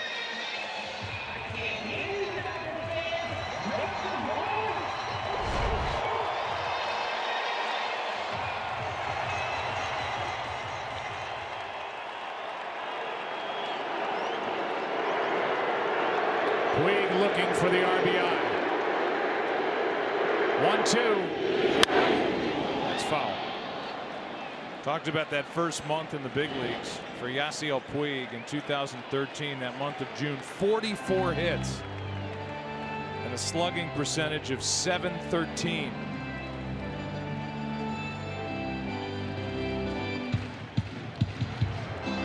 .44 hits were second most all time. First career month.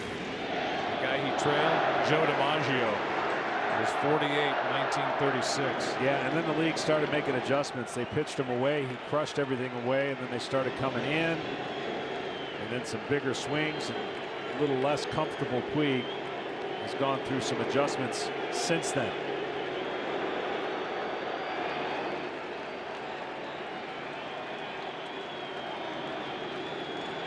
An error by Bregman, then a wild pitch. Runner at second, nobody out, and a 1-2 count on Yasiel Puig.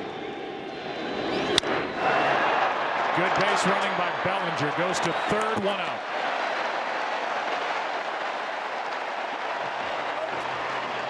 StatCast is powered by Amazon Web Services. Jock Peterson walks in. Last time up. Sent one out to right center. Exiting at over 97 miles per hour. And then this one from Seager. 2-run shot off Verlander in the 6th. It followed the walk. Went 383 feet to make it 3-1. Yep. With Peterson coming up. A meeting on the mound as Brent Strom is out to talk. Runner at third, 1 out. And this is talking about a swing and miss guy. And so you have to throw swing and miss pitches and not leave anything over the plate, because with his power comes swings and misses. Are you ready for this? I'm ready. And now a quick word from Duracell. Duracell is the #1 trusted brand.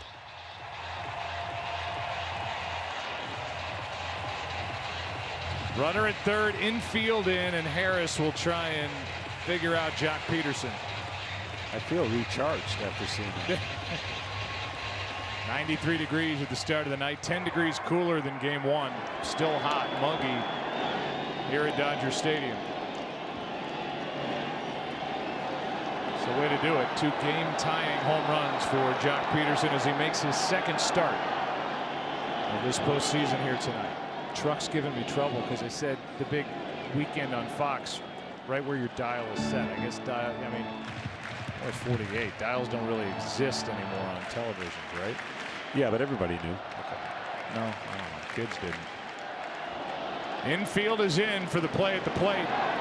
Peterson, 92 miles per hour, tied him up a bit, strike 1. That's the key. You got to get it up there, and with the way that he throws that cutter, he'll tie him up upstairs, and then you could bounce the curveball. I'm still mad I had to change the channel when I was a kid. We used to have to get up and go turn it. I know. Just a 2-run game, a chance for more for the Dodgers. Runner at third, 1 out. Upstairs again. And again, a swing and a miss, nothing in 2.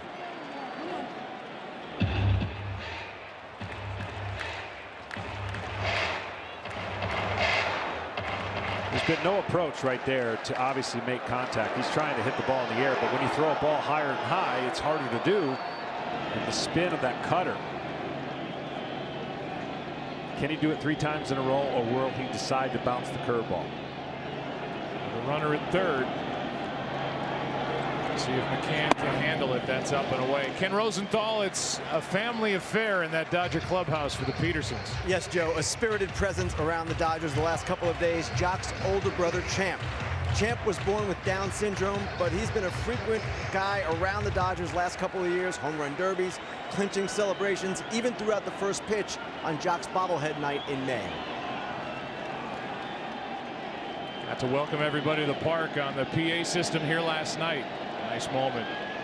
Champ, 1-2 pitch is down. Harris wanted that pitch, didn't get it. 2-2. So that take right there caused McCann to come out. That was a really good pitch. And the way he took it, and the typical big swing, and the ability to stay off of that, I think led to that meeting for McCann and Harris to be convinced on what they're going to throw next on a 2-2 pitch.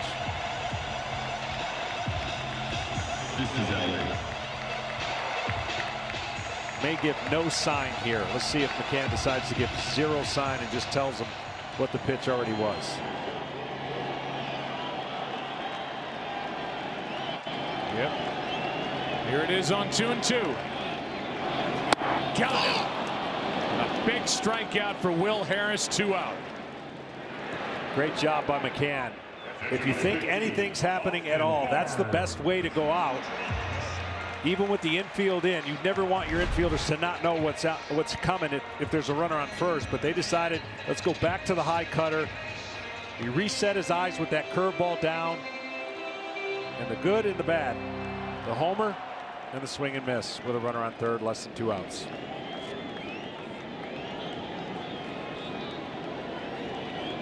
Now the inning belongs to Austin Barnes. Infield gets to back up a bit. Runner at third, 2 down. Still a 2-run game. Good breaking ball for a strike. These pitchers absolutely love throwing to Brian McCann. He's a veteran that's been through a lot and certainly has progressed as a catcher.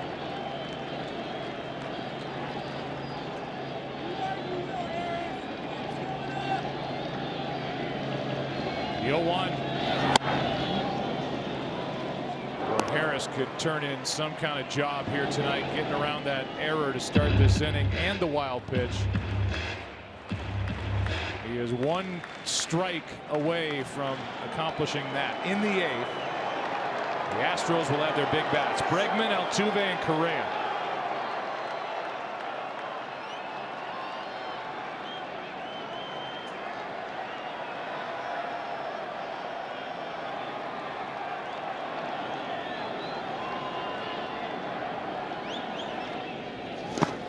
Nasty pitch, the strikeout. McCann to finish it, and a terrific job by Will Harris. So the 2, 3, and 4 hitters coming up for the Astros. It's a 2-run game in Game 2 here in LA.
Enjoy every World Series moment with MLB.com at Bat, the #1 app for live baseball. It's the only place to get all your Astros and Dodgers action, in-game video highlights, pitch tracking, StatCast, live radio feeds, and much more. Download at Bat today. Brandon Morrow facing Alex Bregman, who has an RBI hit tonight, has the home run last night. So both runs have been driven in by Bregman in this short series to this point. Leads it off in the 8th inning. 3-1 game. Dodgers lead. Trying to go up 2 games to nothing. 0-1 pitch from Morrow. Almost caught him on the arm. 1 ball, 1 strike.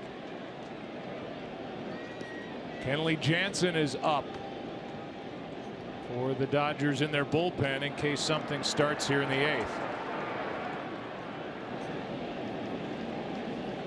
1-1 to Bregman, just 23 years old, and that's down toward the corner. Puig on the move, off his glove, and out of play. Bregman will end up at second base, hoping that starts a big rally here in the 8th. This is an unbelievable effort by Puig, and he is absolutely mad at himself. Thought he was going to have this. This is great acceleration, great dive, and you can see just off the end of his glove as he throws the glove down. This is a quick reaction to get to the ball and a quick reaction to get the glove off your hand and say, you got to be kidding me. Great effort. And Bregman so far having the best at bats for the Astros.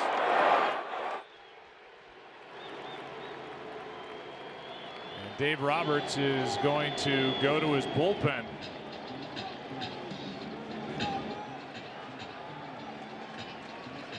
He ran 50+ feet to go after that ball and was furious with himself that he didn't come up with a diving catch. Instead, it's a double for Bregman. I'll tell you what, Dave Roberts is not scared to make pitching changes. Here comes Kenley Jansen. He's got 6 outs to get in a 2-run game here in game 2.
Well, here's Kenley Jansen. Nobody out in the top of the 8th. A runner at second. 2-run game.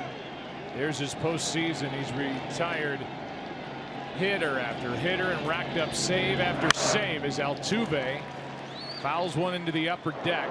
for strike one. He has saved 12 straight in the postseason. Kike Hernandez comes into the game. He's in left, batting in the number 9 spot. Well, the obvious thing is you want to tie it up for the Astros, but the more important thing is you've got to find a way to score a run in this inning. You still have the 9th inning. If you can put together good at-bats and make him work, he's a strike thrower, but he's got that tremendous cutter. So Altuve, who has not been locked in at all, especially with the ball up, got to find a way. You cannot let Bregman be stranded at second base. You see that statistic, most all-time with his 12 consecutive converted save opportunities to start his postseason career. For A.J. Hinch, this is the 6th time the Astros have gotten their leadoff man on base tonight. But only one time, Reddick, back in the 3rd inning, did he come around to score. That's outside, a ball and a strike on Altuve. And that's what you got to stay committed to as a hitter. It's hard to do. Anything that starts away is not coming back. It's just going further away. But when you throw 95, 96 miles an hour and you're 6'5", easier said than done. Taking on a guy who is listed at 5'6". Jose Altuve chops it up the middle. Bregman goes to 3rd. Utley is there for out number 1. And an 0 for 4 night for Altuve. 1 for 8 to start this World Series. But you have a better chance, even though that was an out, you have a better chance of scoring 1 run in a 9th inning than you would 2 off of one of the most dominant pitchers in the game. That's why this is such an important run. Now, you got a guy that can tie it up with 1 swing. That's the ideal situation. Carlos Correa, who singled in the 6th.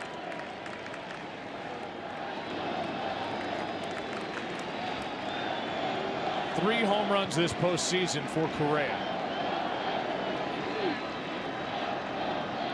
Runner at 3rd, 1 out.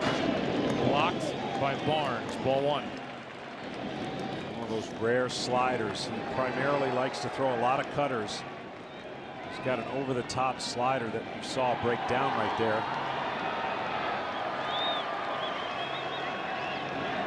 This is more towards what Correa likes. Ball out over the plate, going away. He's got power to gap. The ball that is in jams him a little bit.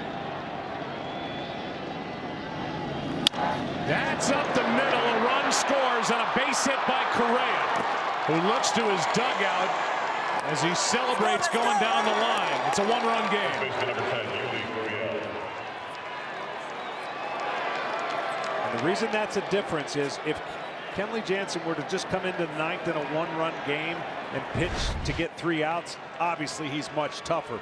But if you can make him work to get 6 outs and still have a chance to tie it up here in the 8th, ideal for the Astros.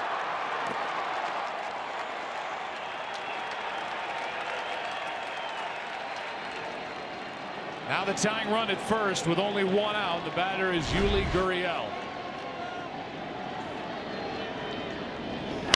Strike 1. We may be going back to what happened in the bottom of the 7th inning.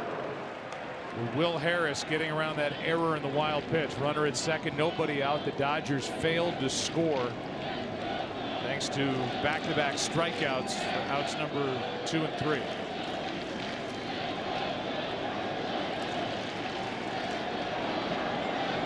I always say a great bullpen makes what is a 1-run lead look like 2 and a 2-run lead look like 4.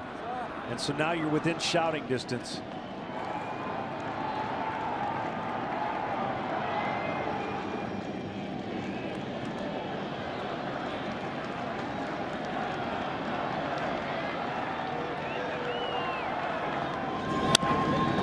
Popped up right side, foul ball, Bellinger. 2 out. The batter will be McCann. And now a quick word from T-Mobile. For every home run during the World Series, T-Mobile will donate $20,000 to hurricane recovery. You know, the thing that doesn't happen many times anymore, people don't steal on closers. The fear of giving up outs, especially in the 9th inning. This is the 8th inning. And Kenley does take a long time to get the ball to home plate.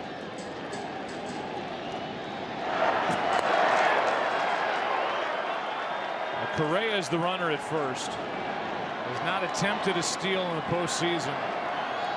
Was 2 for 3 during the regular year, so not a big part of his game this year.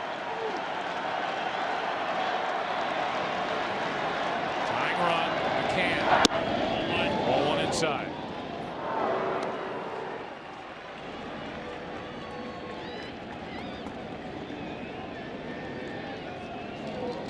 Correa stole 14 bases 2 years ago, 13 last year.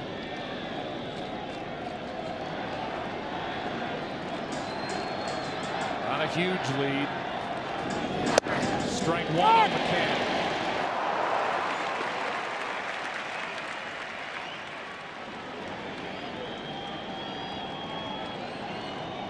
Almost to the point of the Dodgers infield where it would be hard to cover. Turner is way off the bag. He's closest to second base. Seager is the only guy on the left side of the infield. There's a 1-1. 2-1. I mean, how many times are you going to get multiple hits against Jensen? You just don't think about it. And I think it's a calculated risk if you allow that to be part of, especially here in the 8th inning. I understand you want McCann to hit a 2-run homer. Now the count's in his favor. With 2 strikes, I'd be more apt to take that chance. I'm trying to get to second base.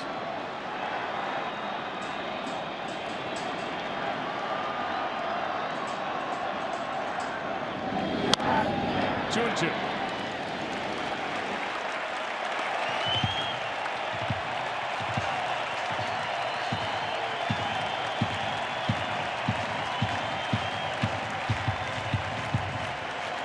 Numbers for McCann against Jansen.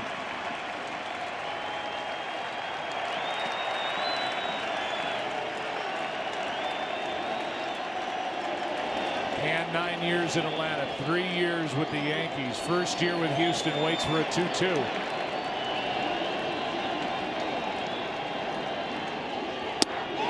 Tied him up, didn't swing. It's a full count. And now Correa will go. A lot of body, maybe not the bat. That's exactly what it was. A good call. Sometimes the body makes it look like you've swung, especially from that view.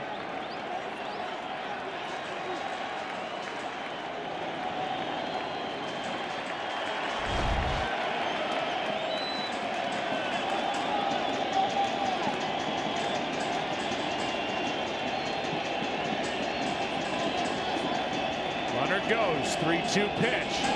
Strike him out.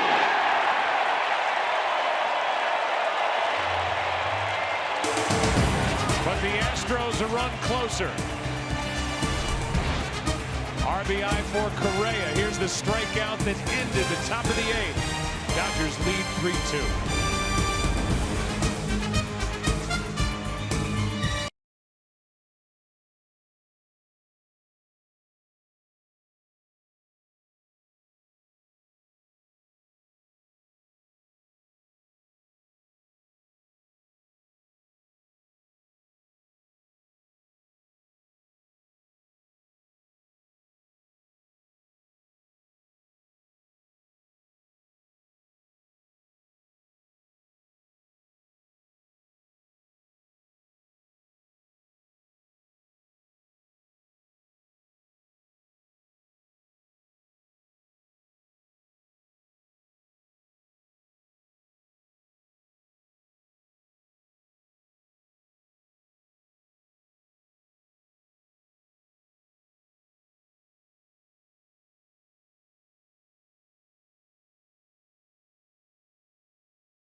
Another good one here at Dodger Stadium. Fans, now's the time. We can do even more for hurricane recovery efforts thanks to T-Mobile. Every time you tweet or retweet hashtag HR4HR, T-Mobile will donate another $2 to Team Rubicon and recovery efforts.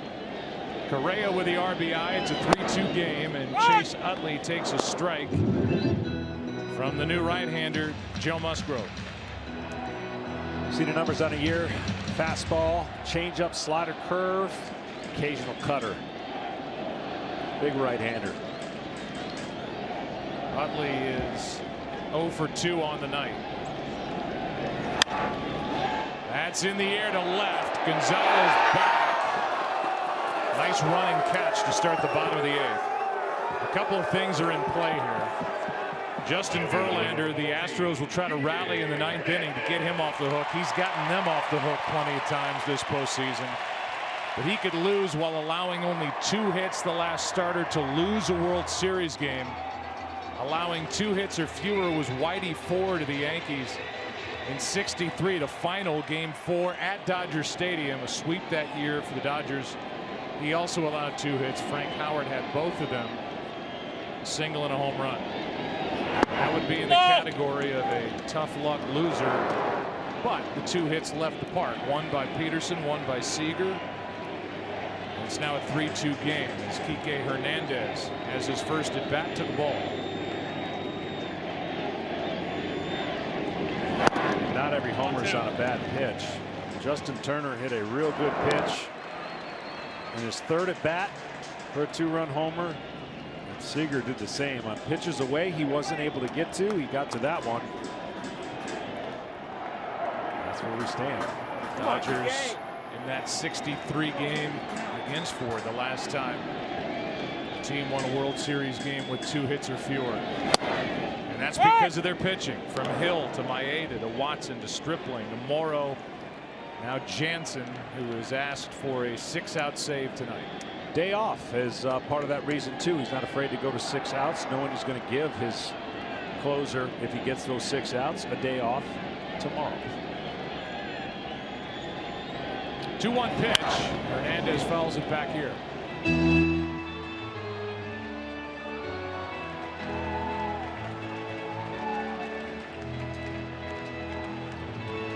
In the 9th inning against Jansen, Marwin Gonzalez, Josh Reddick, and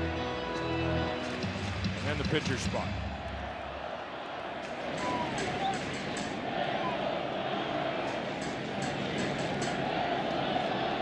Kike Hernandez started last night, grounds to short on his knees. Correa shows you just how talented he is.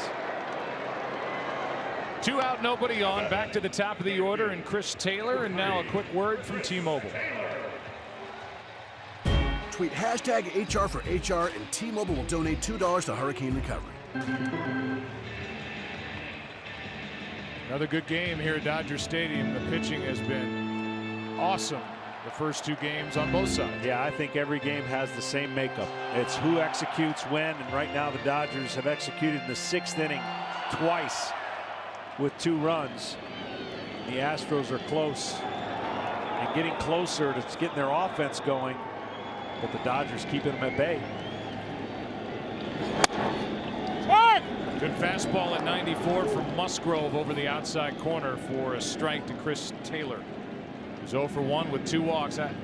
I would bet Verlander is more upset about the 2-out walk to Chris Taylor than he is about the home run that followed. And they were 2 great pitches. I mean, they just missed. Either one of them potentially could have been a strike, and or the hitter could have went after it. They didn't. The 2-out walk and then the 2-run home. Same formula as last night in the 6th inning. Here's a fly ball into left. Back is Gonzalez, and that will send Game 2 into the 9th. Kenley Jansen looking for a 6-out save. Bottom of the order coming up for the Astros. Down 1.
Ninth inning begins right now. 3-2 Dodgers trying to go up 2 games to nothing.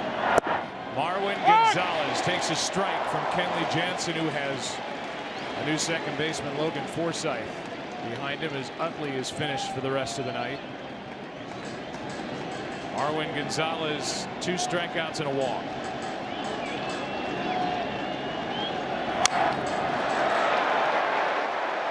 Kenley Jansen has 1 6-out save in his big league career, and it came last year during the NLCS in Game 2 at Wrigley Field.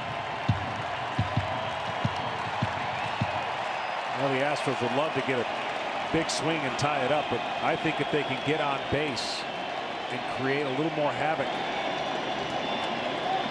for Jansen, he has to speed up his delivery when there's a runner on. Coming into this game, 52 out of 57 attempted steals have been successful. Showed no inclination last inning. Gonzalez hits one in the air into left center field. Back at the wall, and is gone. Tie game in the 9th. Marwin Gonzalez.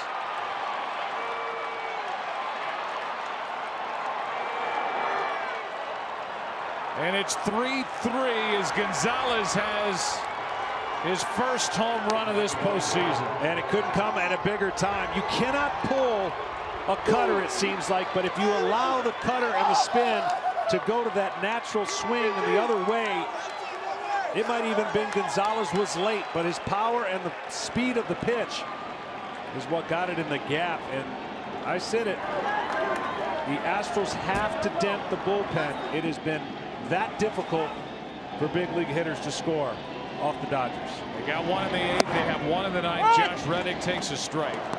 Marwin Gonzalez had a 2-run double in Game 1 of the division series at home against Boston.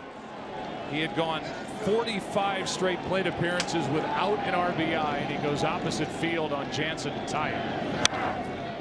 Reddick pops it up right side for Forsythe. 1 out. And this Dodger Stadium crowd is stunned as they have seen their lights-out closer give it up. Yeah, right-handers really have no chance when you think about the averages against, but the cutter against left-handers is at least 270 on the year. And if he tries to pull that pitch, no chance. He let the spin and the swing get the distance needed to get a home run. We've already seen some balls carry farther than they would have. We talk about the heat. Right now, all Houston cares about is that they get to keep playing.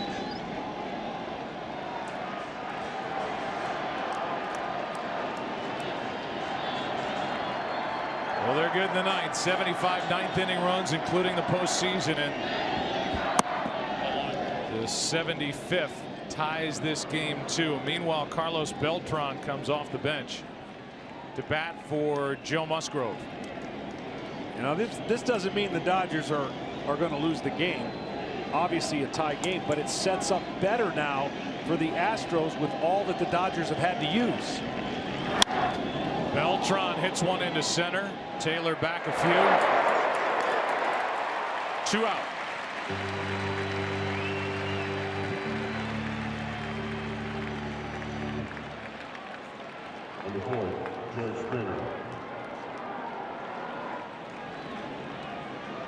With the bases empty,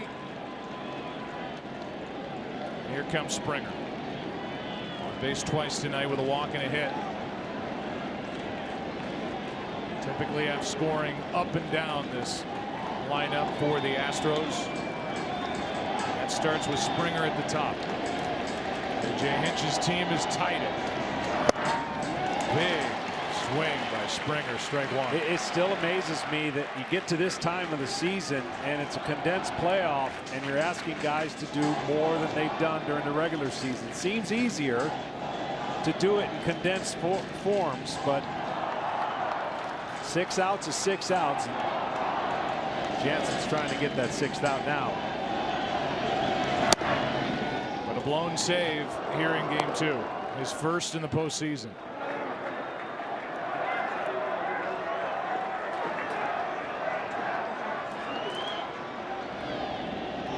1 ball, 1 strike on George Springer.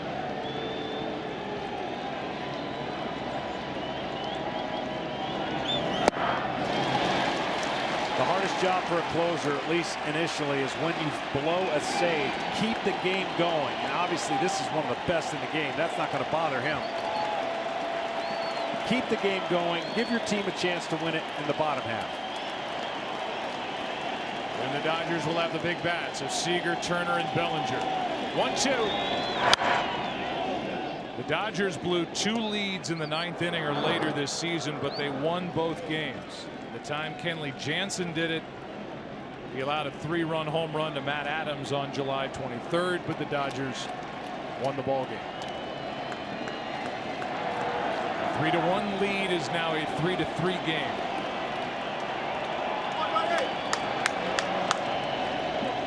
One, 2 again. Springer watches it skip in there. 2-2. And like I said, even though if the Astros don't win this game, you feel a little bit better that you were able to do something that seemed like was an impossible task, and that's score off of Kenley Jansen. The other run wasn't charged to him. He came in with a runner on second in the 8th. It goes against the record of Morrow, who went 1+, 1 run on 2 hits. 2-2 pitch.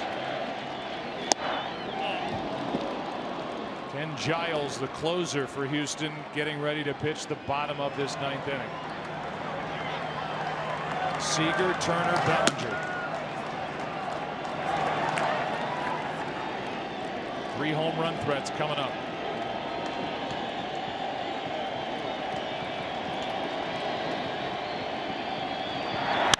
That is fair down the line off the bat of Springer.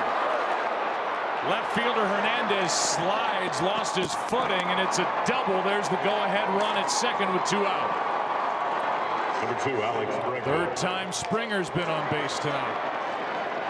And a much better sign for him throughout this game, and now a runner in scoring position.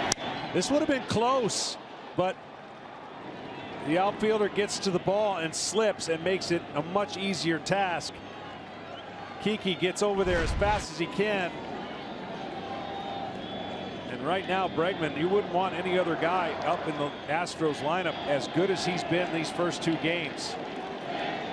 Homered last night, an RBI single in the 3rd inning tonight, a double and a run scored. He's 2 for 4.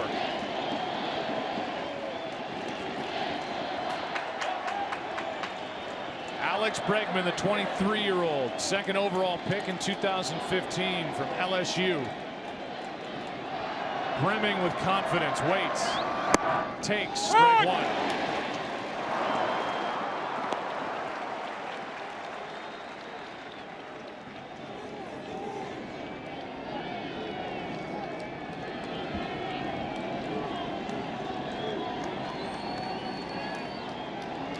Like to hit something middle in.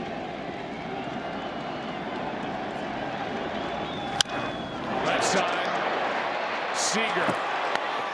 Inning over, but a run is in. And it started with Marwin Gonzalez. There are the bats coming up. Any one of which could end game 2. But right now, Marwin Gonzalez has given the Astros hope with a game-tying leadoff shot in the top of the 9th. Game 2 is tied at 3.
Saturday on Fox, we've got a great matchup.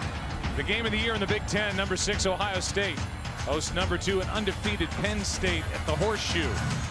Saturday at 3 Eastern, noon Pacific on Fox. Every game is everything. Well, Marwin Gonzalez has tied it with a home run to lead off the top of this 9th inning. We talked about how A.J. Hinch is going to have to go to some guys he lost a little confidence in during the ALCS. That includes their closer, hard-throwing right-hander Ken Giles. Yeah, great scenario here for him in the sense that it's a huge inning, right? You send it into extra innings and you start flipping your pen around to a little more of an advantage from length left. That is just fouled down the third base line off the bat of Corey Seager, who has one of just the 2 hits tonight for the Dodgers. The Dodgers have 3 walk-off wins in World Series play. The last one, Kirk Gibson. He won home run off Eck in '88.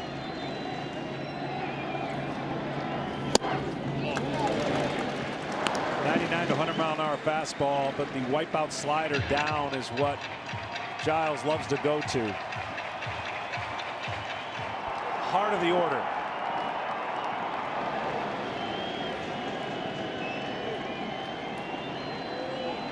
Seager 3 for 6 after sitting out the NLCS with a bad back.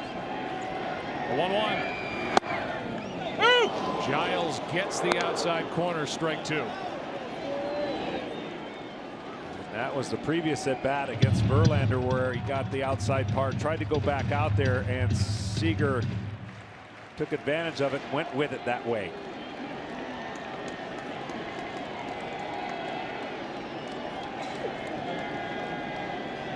One-two pitch. Good pitch down and in, struck him out, 1 away. That's the killer slider. There's a downward tilt and a unique slider. Kind of like Brad Lidge, who used to be with the Astros. See how it goes straight down? And when you've seen 99 miles an hour in a fastball, tough to react and see the spin.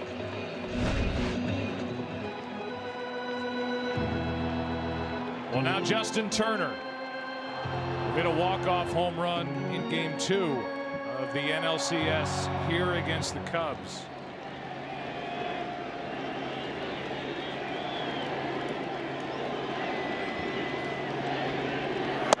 Ball outside. Turner 1 hit, but a big one. 2-out, 2-run home run last night in the 6th inning. The difference in the game. 1 for 7.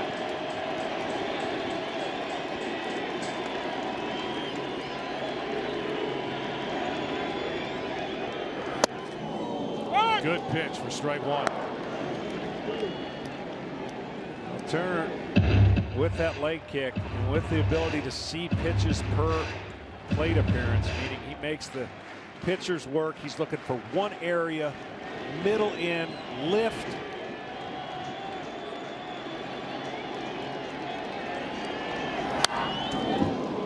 .98 fouled straight back, strike 2. And now with 2 strikes, he'll be more apt to go the other way. This is that homer against Lackey. Middle in, knew it. He got that ball back. The souvenir to this point of a lifetime. On the 29th anniversary of the Kirk Gibson Game 1 World Series home run. Here at Dodger Stadium. Here's a 1-2. Left side. Backhand by Correa. What an arm. 2 out. Well, you mentioned it last inning. Verlander had been picking up his team all since he got here. His team picked him up, got him off the hook. Still playing here at the bottom of the 9th, 2 outs. Well, here's this 22-year-old kid, Cody Bellinger, who set a National League record with his 39 home runs during the regular season. He's added 2 more. He's hitless tonight, 0 for 6 in the World Series. Astros done a nice job speeding them up with fastballs away and up, and then finishing them with breaking balls.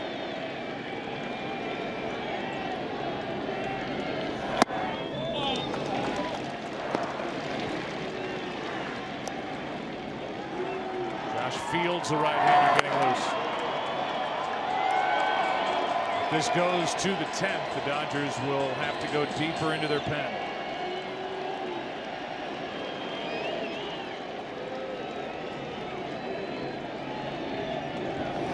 Bellinger hits it into right center field. Back on the track, about 2 steps in front of the wall. Wow. Reddick hauls it in, and Astro fans and players can catch their breath. And so can Bellinger. Just missed it. Let's go to the 10th in game 2.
Well, Cody Bellinger gave this crowd a rise with that fly ball to deep right center field a moment ago to end the 9th inning. And here's Josh Fields, who takes over. It's gone Hill, Maeda, Watson, Stripling, Morrow, Jansen, Fields. Brandon McCarthy, who was added for this round, is still out there in the bullpen, and Tony Cingrani. They could use Alex Wood, the left-handed starter, in game 4 scheduled starter, if this thing went deep into the night, as Altuve takes a ball. Former Astros, so they know him very well. High fastball, overhand curveball. And like you just said, if everything goes smooth, no one questions anything. But when it doesn't work and you extend your guys and use your bullpen and take your starter out after 4 innings, that's the downside. 7 pitchers tonight, at least, for the Dodgers. 3-3, 10th inning. Altuve into left center field. Back at the wall. It is gone. Jose Altuve has put Houston on top. 4-3 here in the 10th. His 6th home run of this postseason. The batting champion sends one out of here into left center. He had not looked good all game, and it took one swing. And you can just see what the Astros feel about that, and the excitement of taking the lead. And those Astro fans who are here chanting MVP for the guy who will likely win it in the American League. Now Correa. Big swing by Correa, who is 2 for his last 2 for 4 on the night. Made it a 1-run game when he singled up the middle off Kenley Jansen in the 8th to score Bregman. And I was saying that 8th inning was huge. You had to score that run to have a chance in the 9th. 1 run off of Jansen so much easier than trying to score 2, and now the Astros are ahead. Here's one into left center field off the bat of Correa. Altuve and Correa go back to back. And it's 5-3 here in the 10th inning with Houston on top.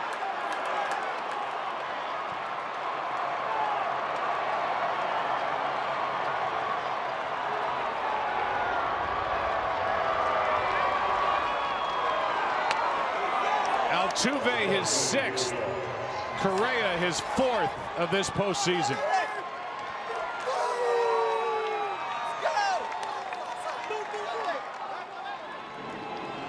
Sixteenth time in World Series history, back-to-back home runs. And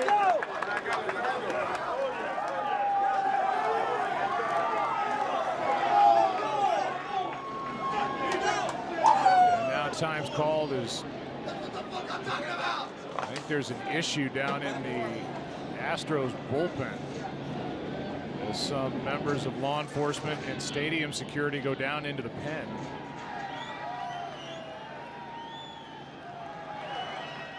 And this game is at a standstill. A.J. Hinch is going to walk out.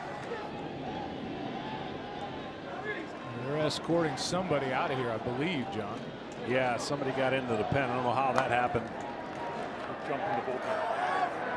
I think somebody jumped down from that first row of seats along that wall down into the bullpen, and they had to escort that person out of here. First time back-to-back home runs in an extra inning World Series game. Josh Fields and the Dodgers on the receiving end, and on the night when they had Verlander start, pitched so well but leave trailing. A run in the 8th, a run in the 9th, 2 in the 10th. Still nobody out as Yuli Gurriel hits a laser into left center field, and that's going to go to the wall. Gurriel has got a double with nobody out here in the 10th.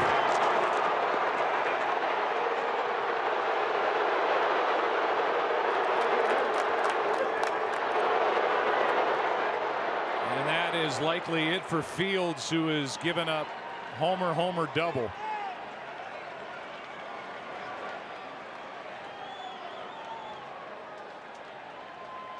It was 12 years ago tonight that the Astros lost Game 3 at home in 14 innings to the White Sox in the World Series when they were swept. Well, tonight they're on the board trying to win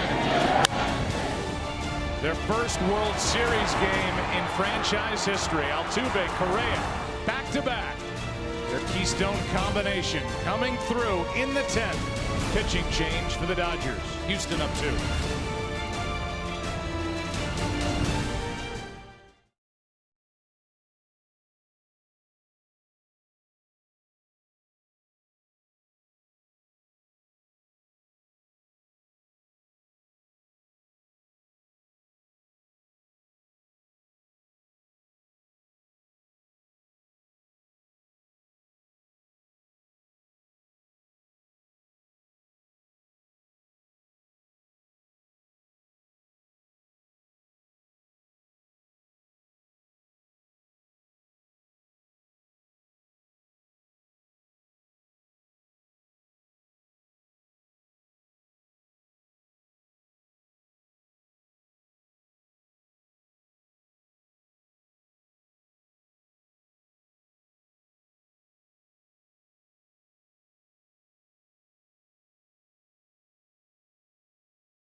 First, it was Jose Altuve on a night when he received the Hank Aaron Award before the game. Then Carlos Correa.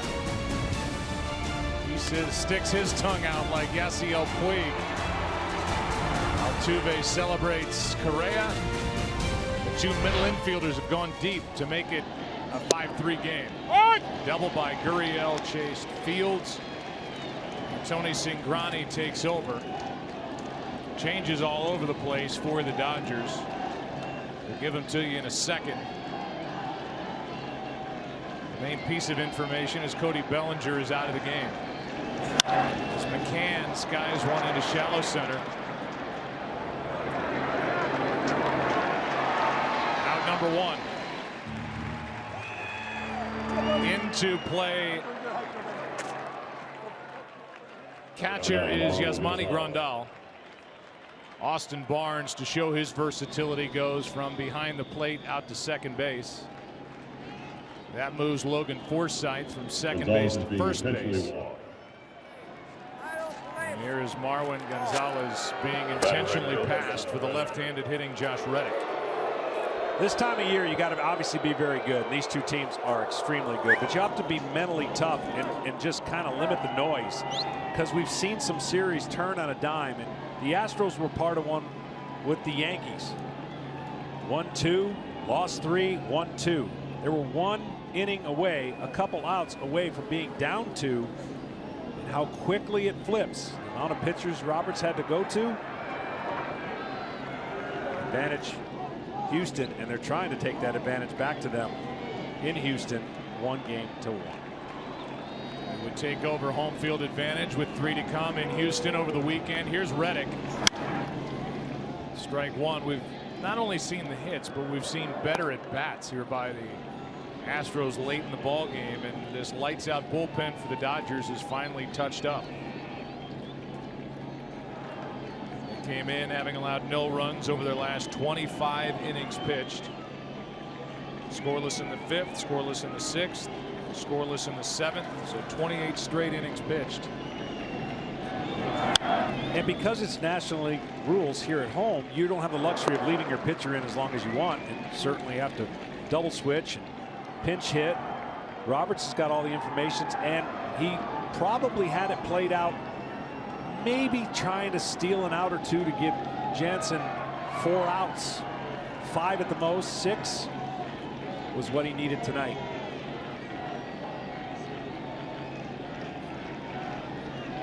Here comes the 0-2 to Reddick with 2 on, 1 out. That's back to Cingrani. The second out over to first. Got them both. Third double play turned tonight by the Dodgers. But the Astros have their first lead of this World Series, trying to win their first ever World Series game. Bottom of the 10th, 5-3 Houston.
Only 2 hits for the Dodgers still as we go to the bottom of the 10th inning, and you wonder how this game might have played out differently the last couple of innings. In regulation, had Puig come up with that ball and that diving try into right to start the 8th. Giles back to work. He misses with ball 1. He made that diving attempt, John, and not only did he not come up with it, much to his frustration, it was a double for Bregman, and that's what brought Jansen into the game with nobody out in the 8th inning. They ended up getting 1 in the 8th, 1 in the 9th, and the home run by Gonzalez, and now lead by 2. Jason Hayward and him might have been the only ones that try to even get close to that ball. He had a great jump, and to your point, you know, frustrated he wasn't able to come up with this. Tremendous jump, tremendous effort, and he knew it right away. And now there's a different adrenaline for Giles. He came in, faced the heart of the lineup in a tie game, trying to get it to this point, and now he recognizes if he gets 3 outs, they're going home. 1-1. That rides upstairs, 2-1. Well, Giles has been anything but automatic. And there were questions bouncing around about Ken. Game 7 of the ALCS, his manager stuck with McCullers, who was rolling, had a 4-inning save. Giles was watching with the rest of us. Puig hits one a ton to left. It's a 1-run game.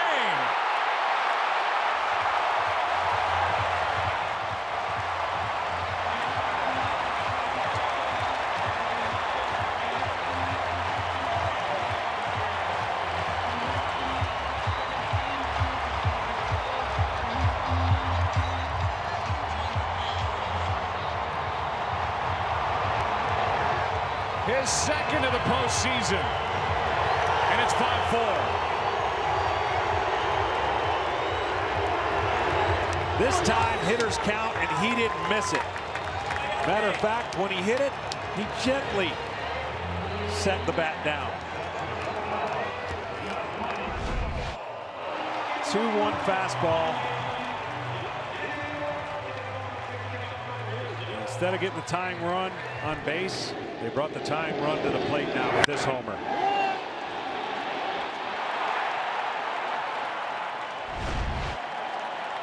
Now Yasmani Grandal just into the game. Takes a 97-mile-an-hour fastball for strike 1. Grandal 0 for 5 this postseason, but he can hit him a long way too. 22 home runs during the regular season. Switch hitting catcher, more powerful from this side, takes a ball. Well, and that's what makes this series so intriguing. Neither one of these teams are going to panic. They believe that each one of their teammates has an opportunity to do something special. That's how deep their lineup is and their bench. These two teams trading punches here in the 10th. That's a strike, and it's 1-2.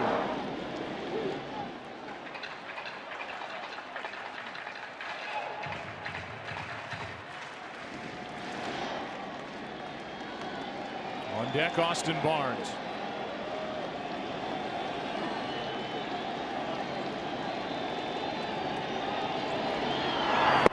Grandal strikes out. 1 out.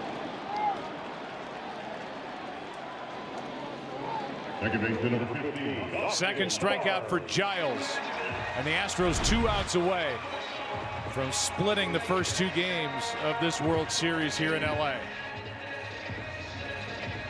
Nasty pitch. He tries and then realizes he went. Now Austin Barnes.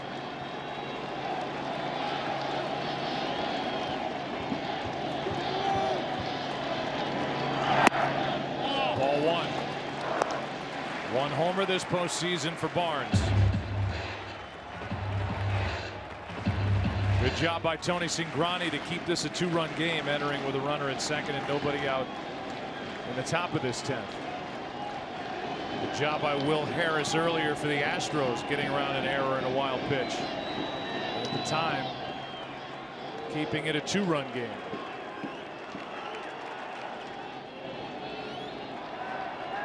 Much maligned road offense for A.J. Hinch has come alive here late in game 2. Giles trying to close it. Fouled back. A ball and a strike.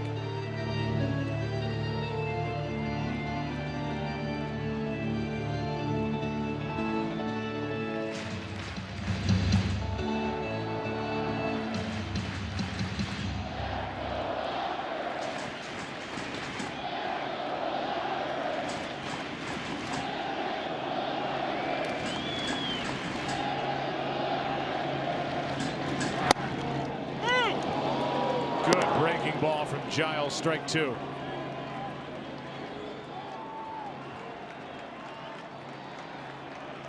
got to make them earn it. You just don't want to bring the winning run up to the plate, which means that somebody's on base.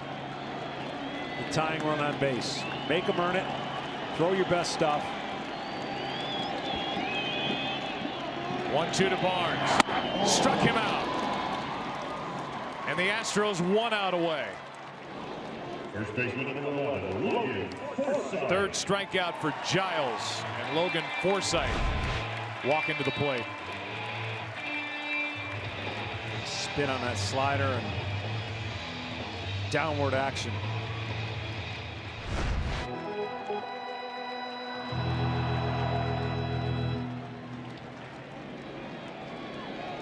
Forsythe.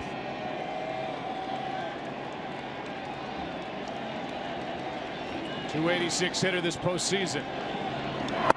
Takes a strike. This is where the juices get flowing for closers, especially wanting to close it out. You still got to grind on pitches.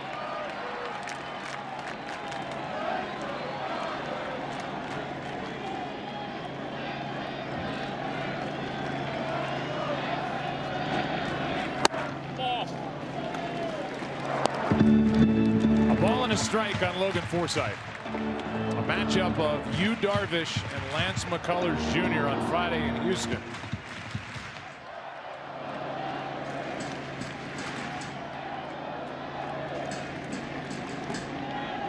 Two thrilling games here in LA to start this World Series. Now a 1-1.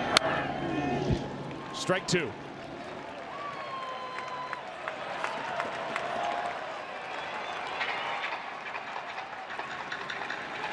This is the one pitch you get to play with, meaning chase, to try and get him chase out of the zone. Fastball, he just fouls back. See if they go to the slider with 2 strikes. Ian McCann.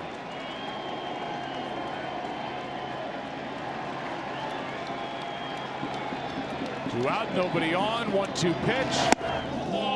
Lays off it. 2-2. Great pitch.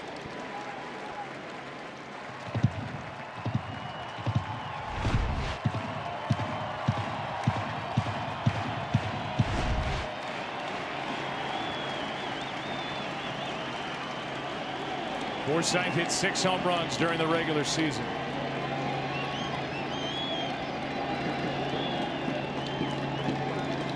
Two pitch. Full count with the Game 5 NLCS hero, Kike Hernandez on deck. 3 homers, 7 RBI game at Wrigley.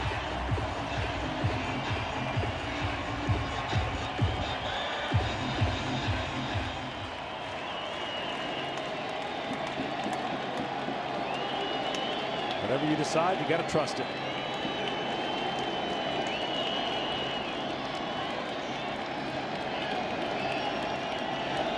Forsythe takes a walk.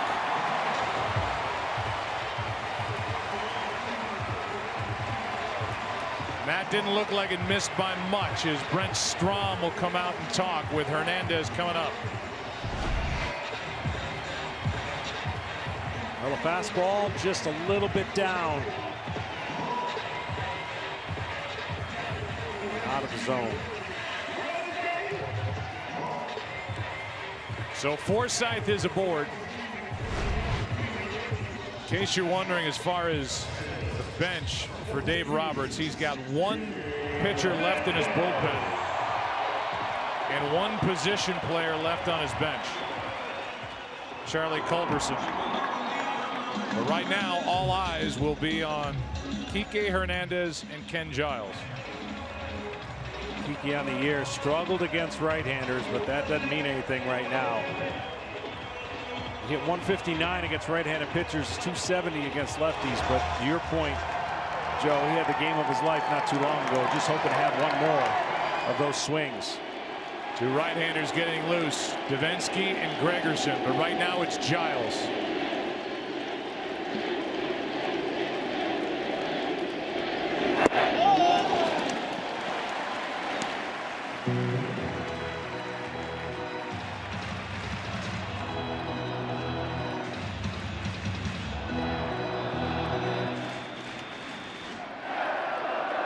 Outfielders are playing no doubles, trying to cut off anything deep to prevent the runner from scoring. Anything in front will drop in. And gets away, and the tying run down to second on a wild pitch.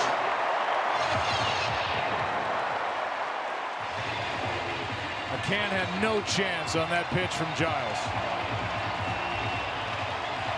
From 1-2 to this. Spike slider, and now a runner on second.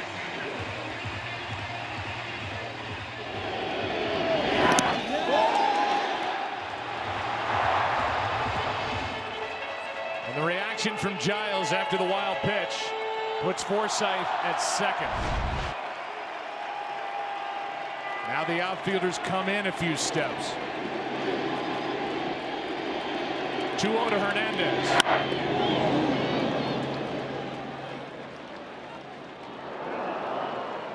Two guys who played on the same youth team in Puerto Rico. Looming large right now. The second home run by Carlos Correa. His childhood friend Kike Hernandez at the plate for the Dodgers.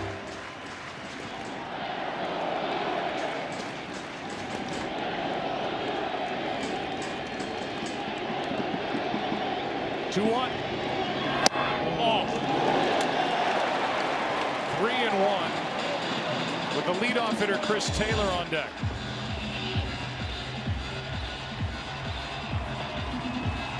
This could be it for Giles, the way that he's thrown the last 6 pitches. AJ's reading some things he may not like.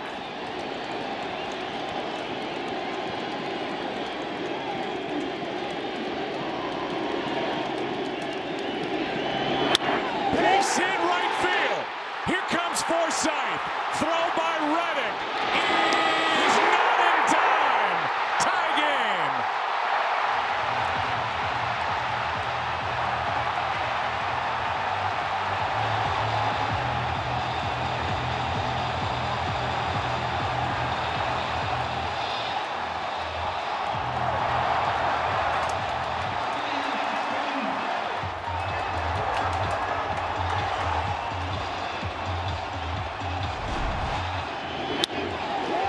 Went with the pitch, playing a little deeper. Reddick gives his best effort. Throws it on line, but the speed of Forsythe and the great slide. Wow.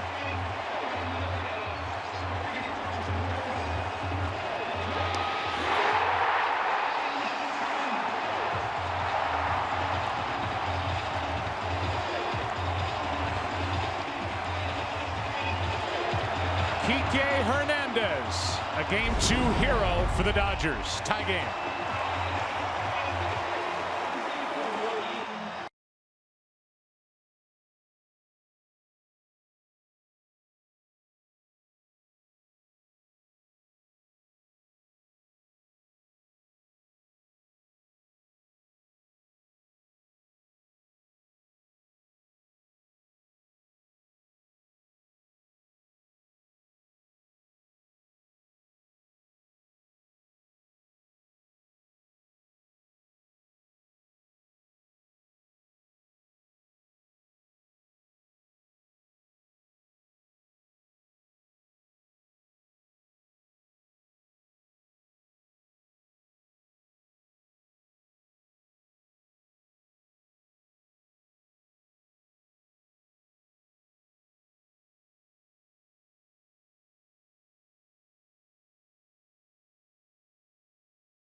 Yasiel Puig started the scoring at the bottom of this 10th. Gently sets down the bat.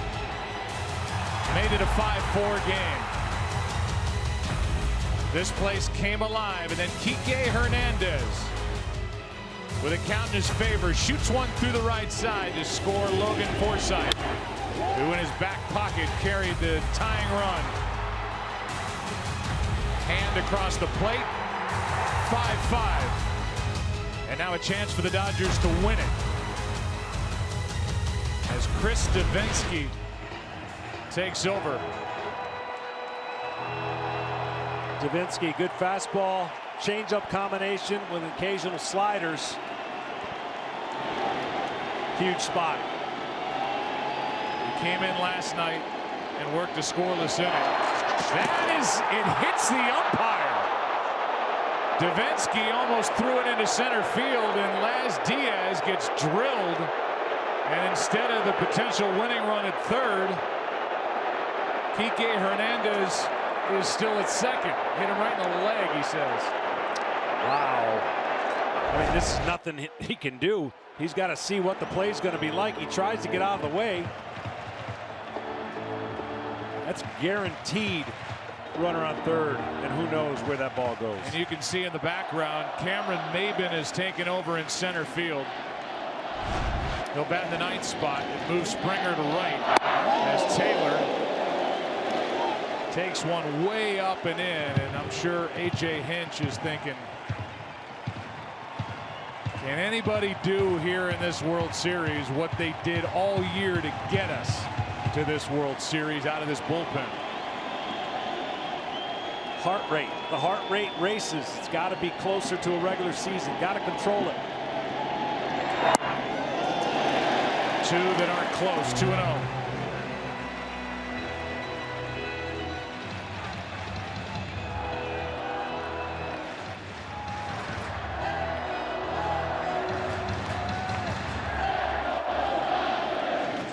Winning run at second, 2 out in a 5-5 game, 10th inning.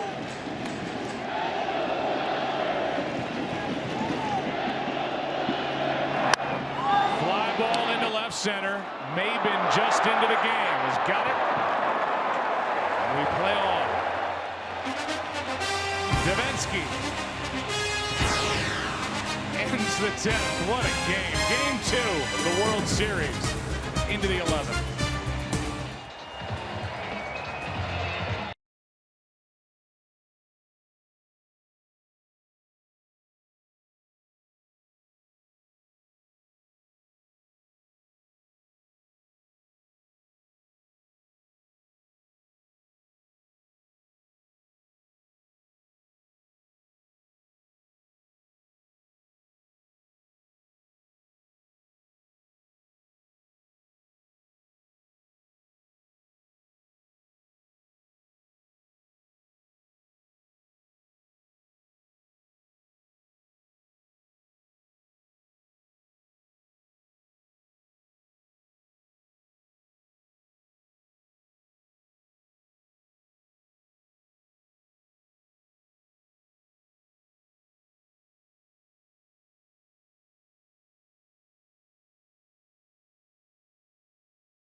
Yasiel Puig with a home run leading off the bottom of the 10th inning. Kike Hernandez tied it with a 2-out hit to right. 5-5 into the 11th. And this was a moment ago. The starter, Justin Verlander, came out of the clubhouse, that long walk down to the edge of the dugout, and was yelling at his teammates that this isn't over. Yeah, keep grinding. I mean, that's what he's seen this team in the short time he's been with them, to grind it out, finish the deal. Brandon McCarthy takes over, not on the active roster the last round. Cameron Maybin first up, who started the season with the Angels. Takes a ball down and away. Now Charlie Culberson is in left. Kike Hernandez, who can play all over the place, moves to center. The new pitcher, Brandon McCarthy, bats in the leadoff spot where Taylor was. A lot of sinkers, cutters, and some curveballs. And as you mentioned, Granderson comes off the roster in favor of McCarthy, and maybe the ability to lengthen a game like tonight. That's all they got. He's the last in the bullpen. Obviously, if they needed to go to somebody else, Game 4 starter Alex Wood is lurking, but Maeda, Watson, Stripling, Morrow, Jansen, Fields, Cingrani, now McCarthy.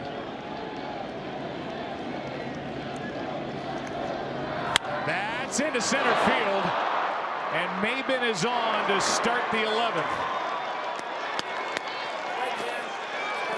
His second hit of this postseason.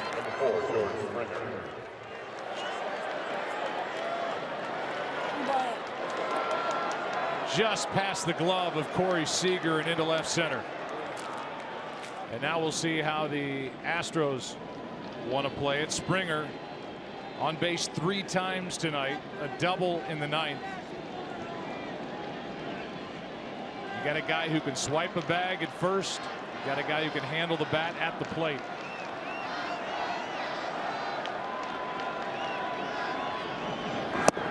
So far playing it straight. That's the 9th leadoff man to reach in the 11 innings for Houston, including each of the last 6 innings.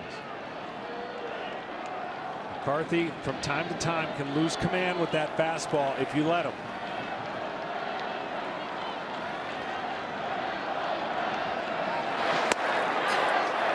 Maybin kind of spun his wheels getting back to the bag.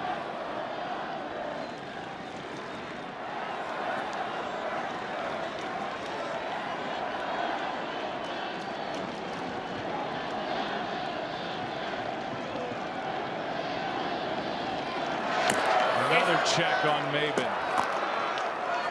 Maybin was in 21 games with Houston. Was with the Angels prior to that. He can run. 33 steals on the year, caught just 8 times. 10 off of McCarthy on the year, and only caught 3 times. There he goes. Pitch inside. Throw down is not in time. The ball trickles away, and the go-ahead and potential winning run is at second with nobody out. The throw by Grandal. Great jump and good close here on the throw. The throw gets there, and they would have had to have been perfect because of the jump. And now Springer, who likes to pull the baseball, you can see the block of the knee preventing the hand from getting there. So had he come up with the ball, it hits the arm. And now a meeting on the mound. Cameron Maybin is the first player to steal a base in this World Series, and that means America. Cameron just became the new 2017 Taco Hero and scored all of us free Doritos Locos Tacos. Courtesy of Taco Bell. Run into any participating Taco Bell location November 1st from 2 to 6 p.m. and claim yours. Thanks to Taco Bell. Bregman on deck. He has to get him to third base. Anyway, anyhow. That is to the right side, not a play. And before he gets to 2 strikes, that should be the effort. You could see his approach right there. Looked like he was trying to go to right field. Once he gets to 2 strikes, well, he's just going to have to battle and put the ball in play.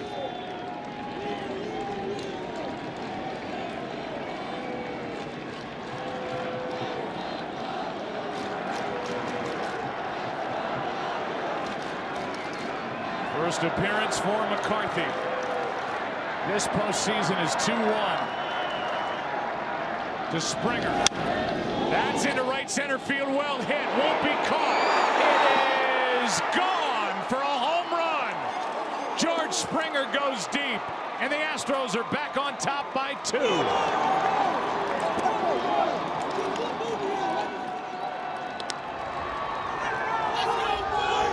What an approach. Not only did he get him over, he got him in.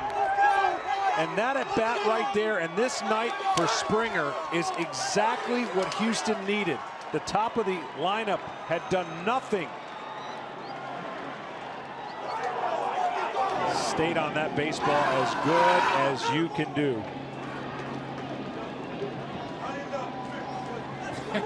He needs to work on the handshake. Said, I don't even know it. They don't care about the handshake. They care about that shot to right center. And now Bregman has to spin out of the way of that pitch as Springer finally gets one to go.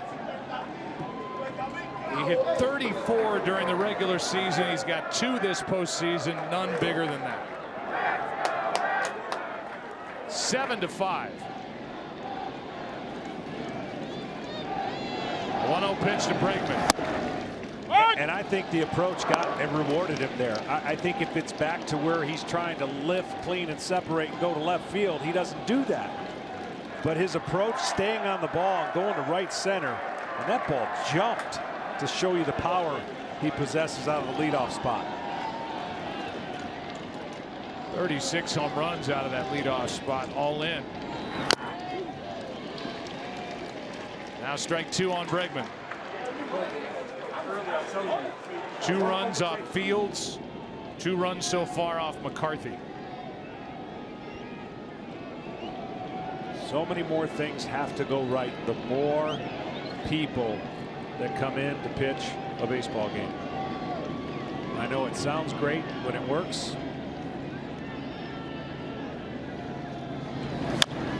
Here's one shot left side foul, and you've said that throughout this postseason. The more guys you bring in from out of that bullpen, the more you're asking everybody to be perfect. Yeah, it just doesn't always work. And there's the slider, and he stays on it. See, if he tries to pull that slider, that may be a ground ball to short. But his approach right there, he was rewarded in a huge way.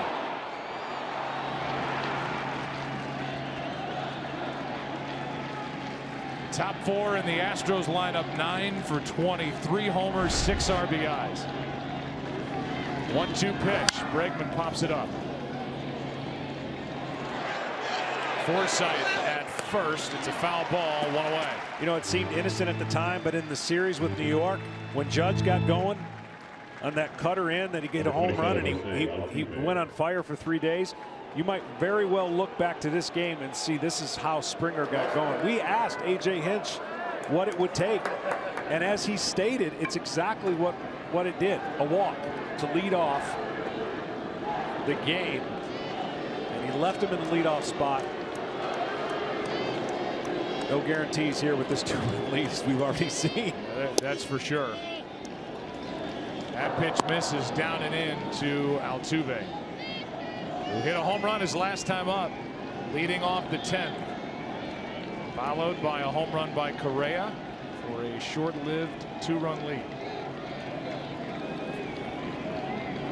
There's a 1-0 to Altuve. Right back up the middle. High hop. Barnes. Wide throw, but a tag for the out. And Austin Barnes, who started this game, the majority of the games down the stretch at catcher, makes the play. 2 down. When we go back to the home run by Springer, you're going to see the ball coming out of his hands. You see that big dot right there? That's not good when you see a big dot for a slider. You want to see the seams come together and make no dot. Oh, yeah! Come on! Come on! Get up, ball! Yeah! That's Gary Bettis, the third base coach, mic'd. Strike 1 with 2 out to Correa.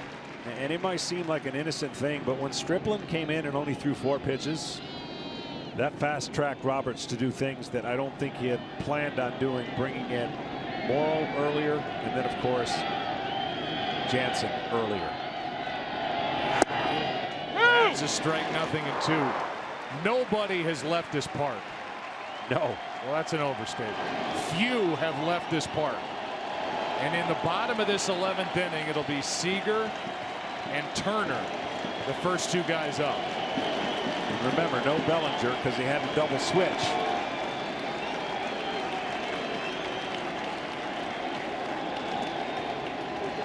With 2 out, the 0-2. Bounced in.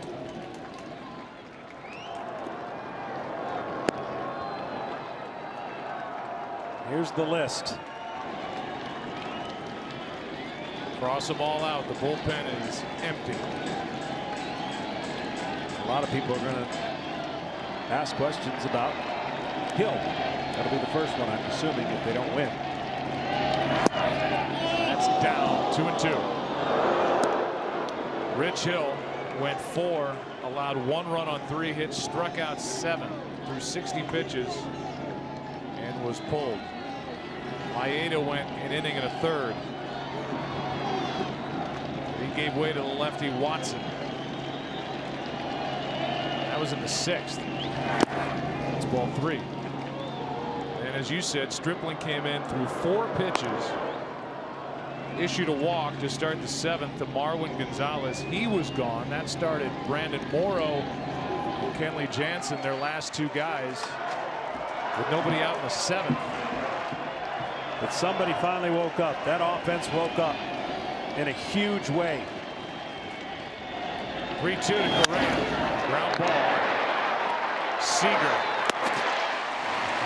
Seager will lead it off in the bottom of the 11th. You going to turn it off? Huh? Who knows where this thing's headed?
Boom! And this feels like a victory. Competition is stuck to me. Yeah, it's this story, it's history. Oh, this is my story. Welcome to the World Series. Yeah, this feels like a victory. The competition is stuck to me. 3 late home runs for the Houston Astros, trying to win their first World Series game in franchise history. Back-to-back shots in the 10th by Altuve and Correa, then the 2-run blast in the top of this 11th by Springer. Now Seager was trying to make it a 1-run game. Strike 1 from Chris Davinsky. So it's Seager, Turner, and then Culberson. As John said, they had the double switch earlier. Bellinger was taken out of the ballgame.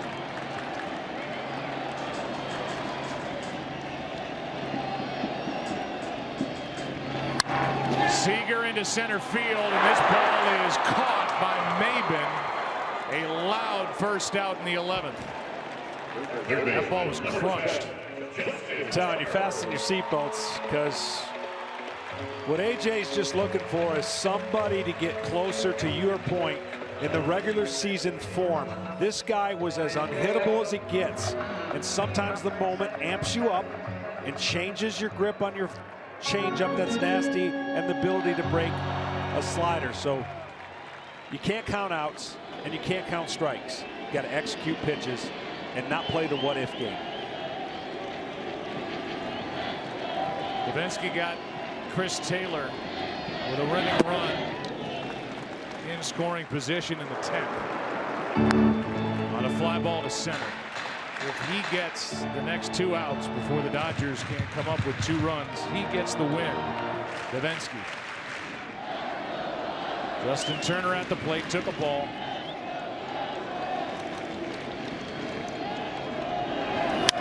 It's just as simple, and I know I'm not. This game's so hard, and it is not easy until you've gone through a slew of games where you can go, oh, here's how I breathe better. But walks never seem harmless. If a guy gives up a double, it's not as bad as giving up a walk and a wild pitch or a walk and a 2-run homer. Make them earn it. And that's easier said than done when you're out there for the first time trying to nail your first save in a World Series game. 1 ball, 1 strike on Justin Turner. That's a strike. 1-2. Turner hitless tonight, 1 for 8 in the World Series. The bench and the bullpen are empty for Dave Roberts.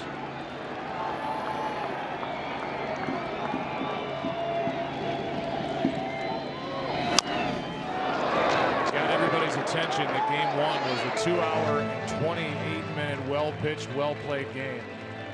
Game 2 is 4 hours, 10 minutes and counting as we play in the 11th. This has been a classic. This has been so well played, and you just never would realize from the 8th inning on, as dormant as the Astros offense has been, you could count on 6 runs. 1-2 pitch now. Down and away. Turner, a good job to lay off that pitch. All the guys we had a chance to talk to before the game, Davinsky was the guy.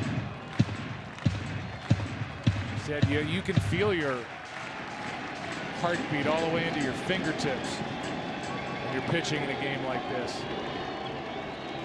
Trying to settle in, use his good stuff. That misses up and away in a full count.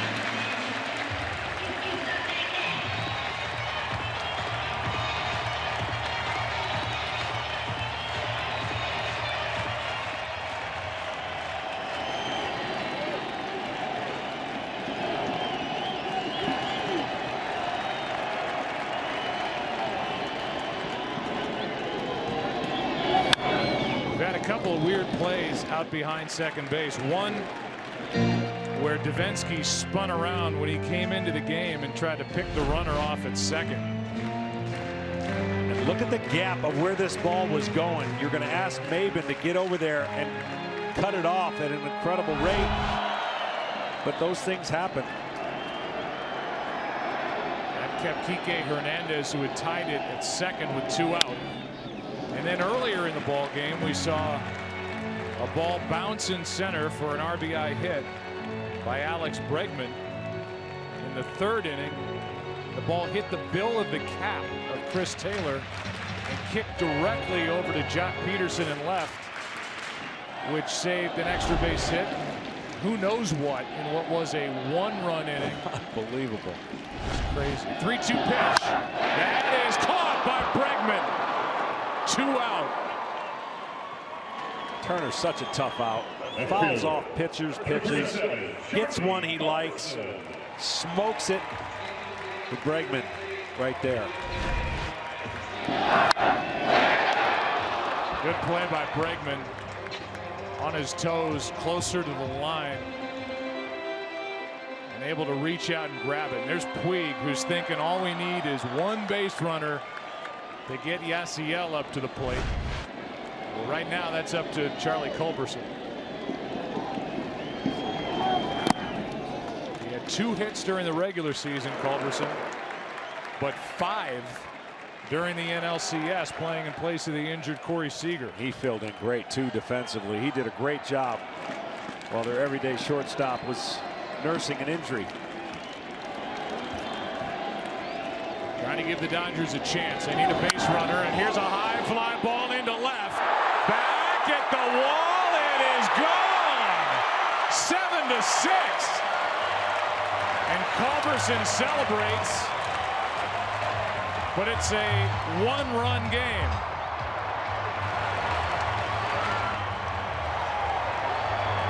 I kind of feel like he thinks he tied the game. Well, he deserves to be excited. It's 7-6 here in the 11th. But what he has done, giving Puig a chance. He's given Yasiel Puig a chance. If not for that, who knows? But Culberson went around the bases like Garvey. Wow. I don't know if Tums or antacid sales are going to go through the roof in Houston tomorrow or here. I mean, this game is crazy. 7-6. Puig has been fairly patient early. I wonder if he comes away from that on this first pitch.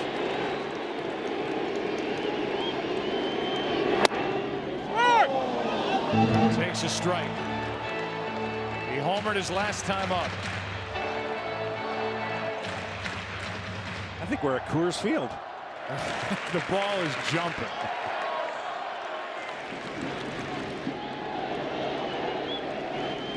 Eight home runs tonight. Strike 2. And now the Astros are 1 strike away. 8 home runs, the most combined in a World Series game, and Culberson gets in on the act. But Houston 1 strike away, 2 out, nobody on in the 0-2 pitch. Instead, Puig gets time. 2 in a row, 2 changeups in a row for strikes.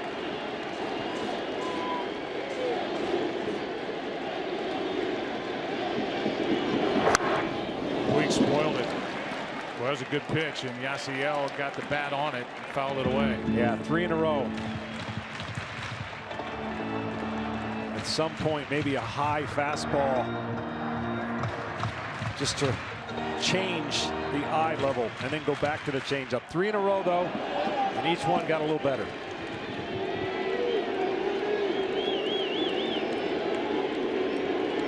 Tying run at the plate.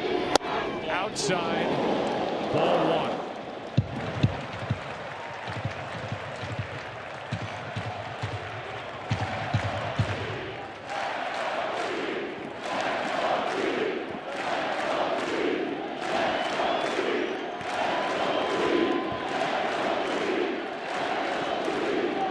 Pitch.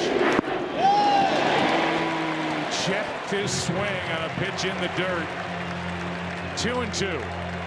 And McCann's going to go out. This is the decision pitch. You don't want to go to 3-2. You want to make the best pitch you think you're going to get him out right here. Really, really tried to bury that changeup down.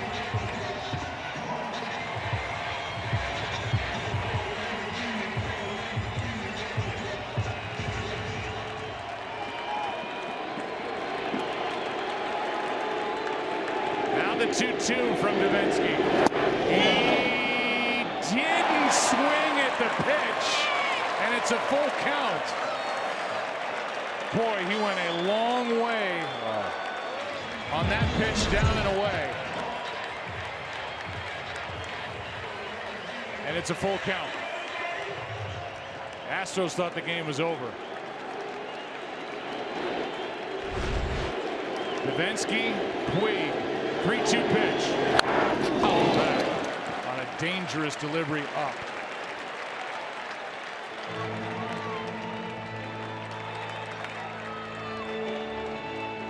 If he throws the changeup over the middle of the plate down, Puig will swing at it. If he leaves it up, he's playing with fire.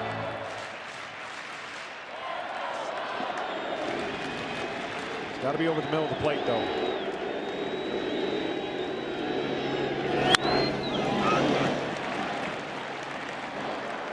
Another good visit here, just to reset.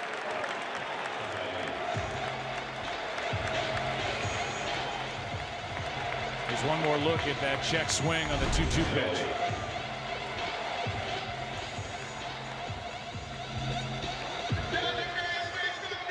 And the reactions from around the infield. We saw Altuve, that's Correa.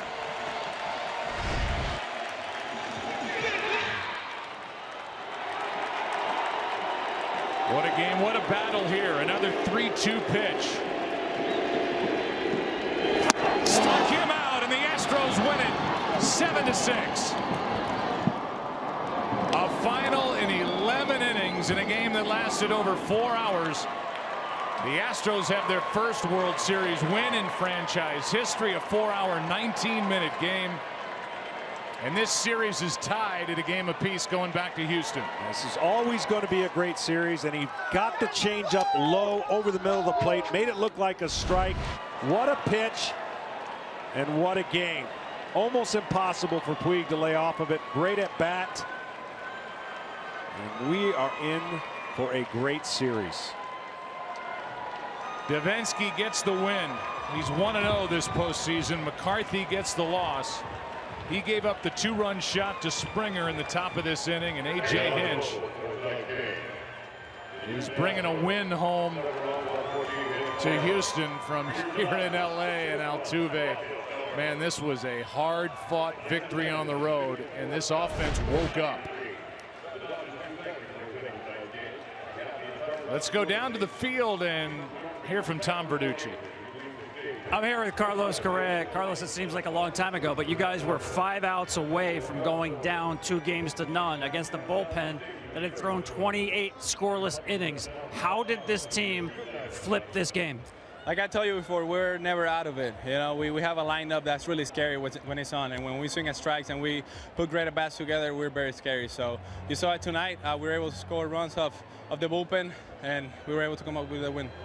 8 home runs in this game. How much was your heart racing in that 9th inning? Oh my gosh, it was crazy. You know, a lot of emotions, a lot of feelings. I mean, this ballpark, the ball flies in this ballpark. I don't know if it's because it's hot, but the whole ball flies. So we were able to take advantage of it to win the game.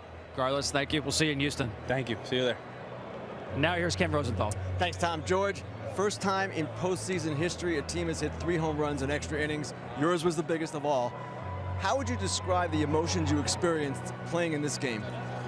Oh man, up, down, up. You know, that's a heck of a game right there, man. I mean, those guys over there, they fought back in the 10th. They hit some big homers early, and you know, our team was able to stay resilient and come out with this one. You were 3 for 5, double home run, walk. Before this, you were 3 for 30 in your last 8 games. What changed today? Just try to slow it down. You know, I've been complicating things at the plate. You know, not just trusting myself and kind of heading out of my zone a little bit. And you know, today just said I'm just going to go back to what got me here, and I'm happy to help the team. Marwin's home run off Jansen that tied it. What does it mean for you guys going forward, knowing that you've gotten to their bullpen? It just means that our team isn't going to quit, and you know, he's been great all year, and you know, for Marwin to hit that homer right there was absolutely huge for us, and confidence for sure. George, congratulations. Joe, back to you. All right, one of the game's really good guys, George Springer. And the Astro fans who are left here at Dodger Stadium are celebrating a win in a crazy game, a final in 11 innings. And our guys are getting ready for the post game, 7-6. And it was a home run fest.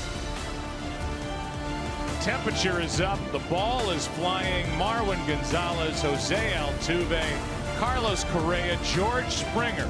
From the 9th inning through the 11th, the Astros are coming home with a World Series win, 7-6 in 11.